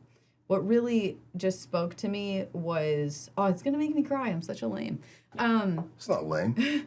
Big Scott and the What Would Satan Do? Because I was that person that was lost and it was involved in satanic stuff. And just how sad it makes me that it's like, oh my gosh, you had this amazing friendship and this person that loved you so much, that had the right heart, and just like hoping and praying that that translates even post-prison, in prison, whatever his situation is, that eventually, in God's will work with him and shepherd him in the right ways. So today I brought, it's going to make me cry, but I brought St. Moses. He's called St. Moses the Black or St. Moses the Ethiopian.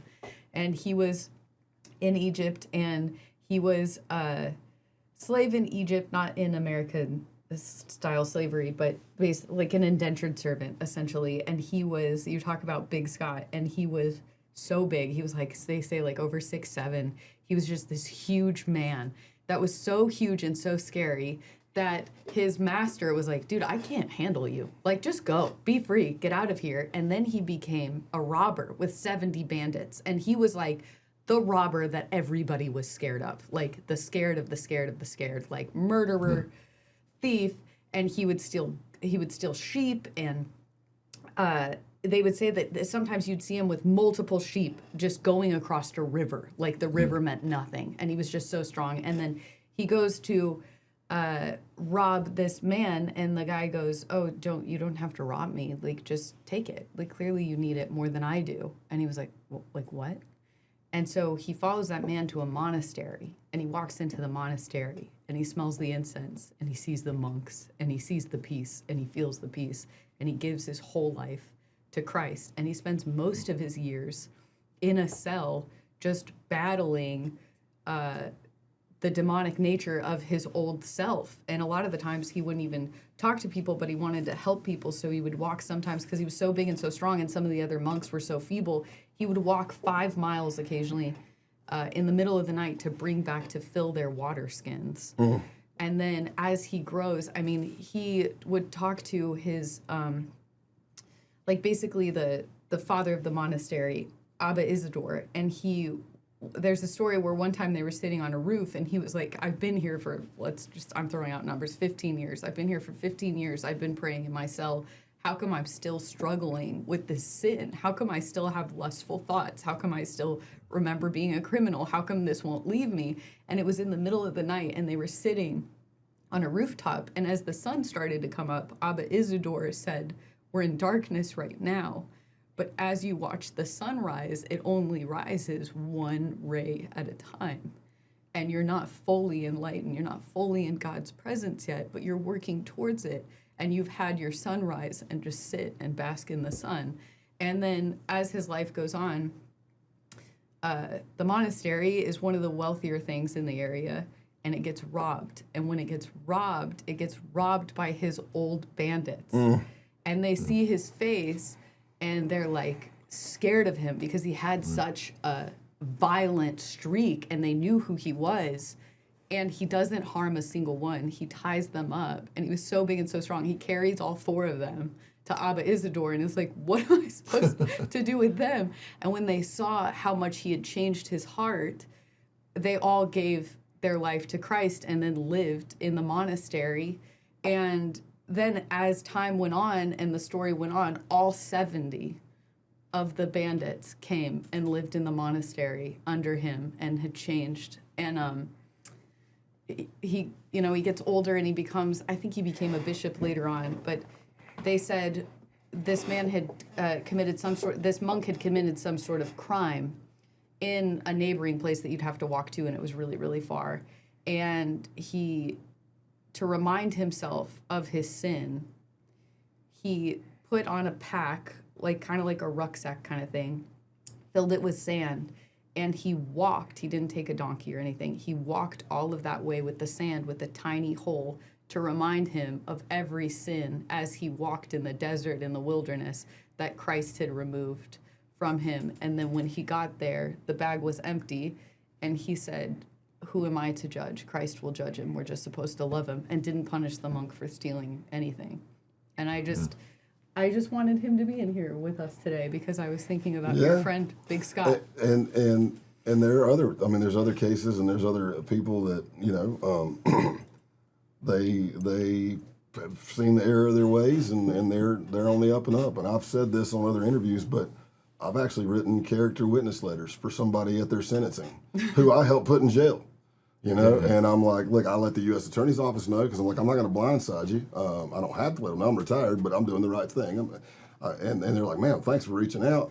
And I said, no, I'm going to send you the letter. I want you to read it and make sure you got any, you know, they're like, this is great. And it's forgiveness. It's second chances. Right. And I'm like, look, I committed all kinds of crimes. I didn't get arrested or convicted. Had I been, I wouldn't have been able to be a Fed. For sure. I might have been able to be a cop somewhere, but I doubt it, depending on where I'm at. But me and some of my good, close friends that were in law enforcement, there's few things that light us up more than a success story.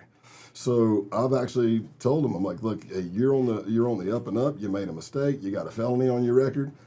You're worried about getting a job. You're going to school now. You get out. I'm like, put me down as a character reference. I mean, you know, who better to speak, you know, then the guy, you know, you got a felony on your record, but who better to speak for you than the person to help you get the felony, you know? Right. I'm like, I'm all for that. And and look, it's, again, man, anybody who says they're holier than thou and they don't make a mistake, it goes back to the glass house or, you know, the first who hasn't sinned, he who hasn't sinned will be the first to throw a stone, right. You know, and you're like, wow. Yeah, I'm blessed with I'm out on that one. My life precludes me from ever judging another's choices. Yeah, right. I love, have you heard the story of Killer Dave's bread? No, I don't think so. I don't know if you eat Killer Dave's, but it's an amazing bread. Well, his family had a bakery, and he gets arrested. I'm not sure if he got arrested for murder, but he went to jail. So anyway, all he hires now are ex-cons. And love it. He distributes the bread all over the country and stuff. And I eat his products all the time just because and it's on the package, his story. You know, it's like a paragraph. I like explain it. Yeah. Actually, I love it. Yeah. It's like Pit Bulls and Parolles. I binge watched this. I think I was with my dad when he was sick. And that's the one thing I found on TV. And I was like, oh, this is a cool show. I'm like, that's so weird. They get people coming out of, they're convicts and they're coming out and they get them to work and they work with the Pit Bulls and the rehabilitation. Yeah. And I'm like, this is amazing. I grew up with them. Yeah. Yeah. No, I mean, I grew up with, like, every summer, that's the house I would spend my summers at. Which house? What are you talking about? With Pit Tanya Bulls and Parolles? Tia really? And all of them, yeah. So we both grew up in Agua Dulce, Acton, California. And, I mean, we went to school from preschool on until I dropped out. But, yeah, I mean, I'd spend all my summers there when they were still in California before they moved to Louisiana. And, you know, they talk about the Pit Bulls. And I don't know how much they speak about this in the show.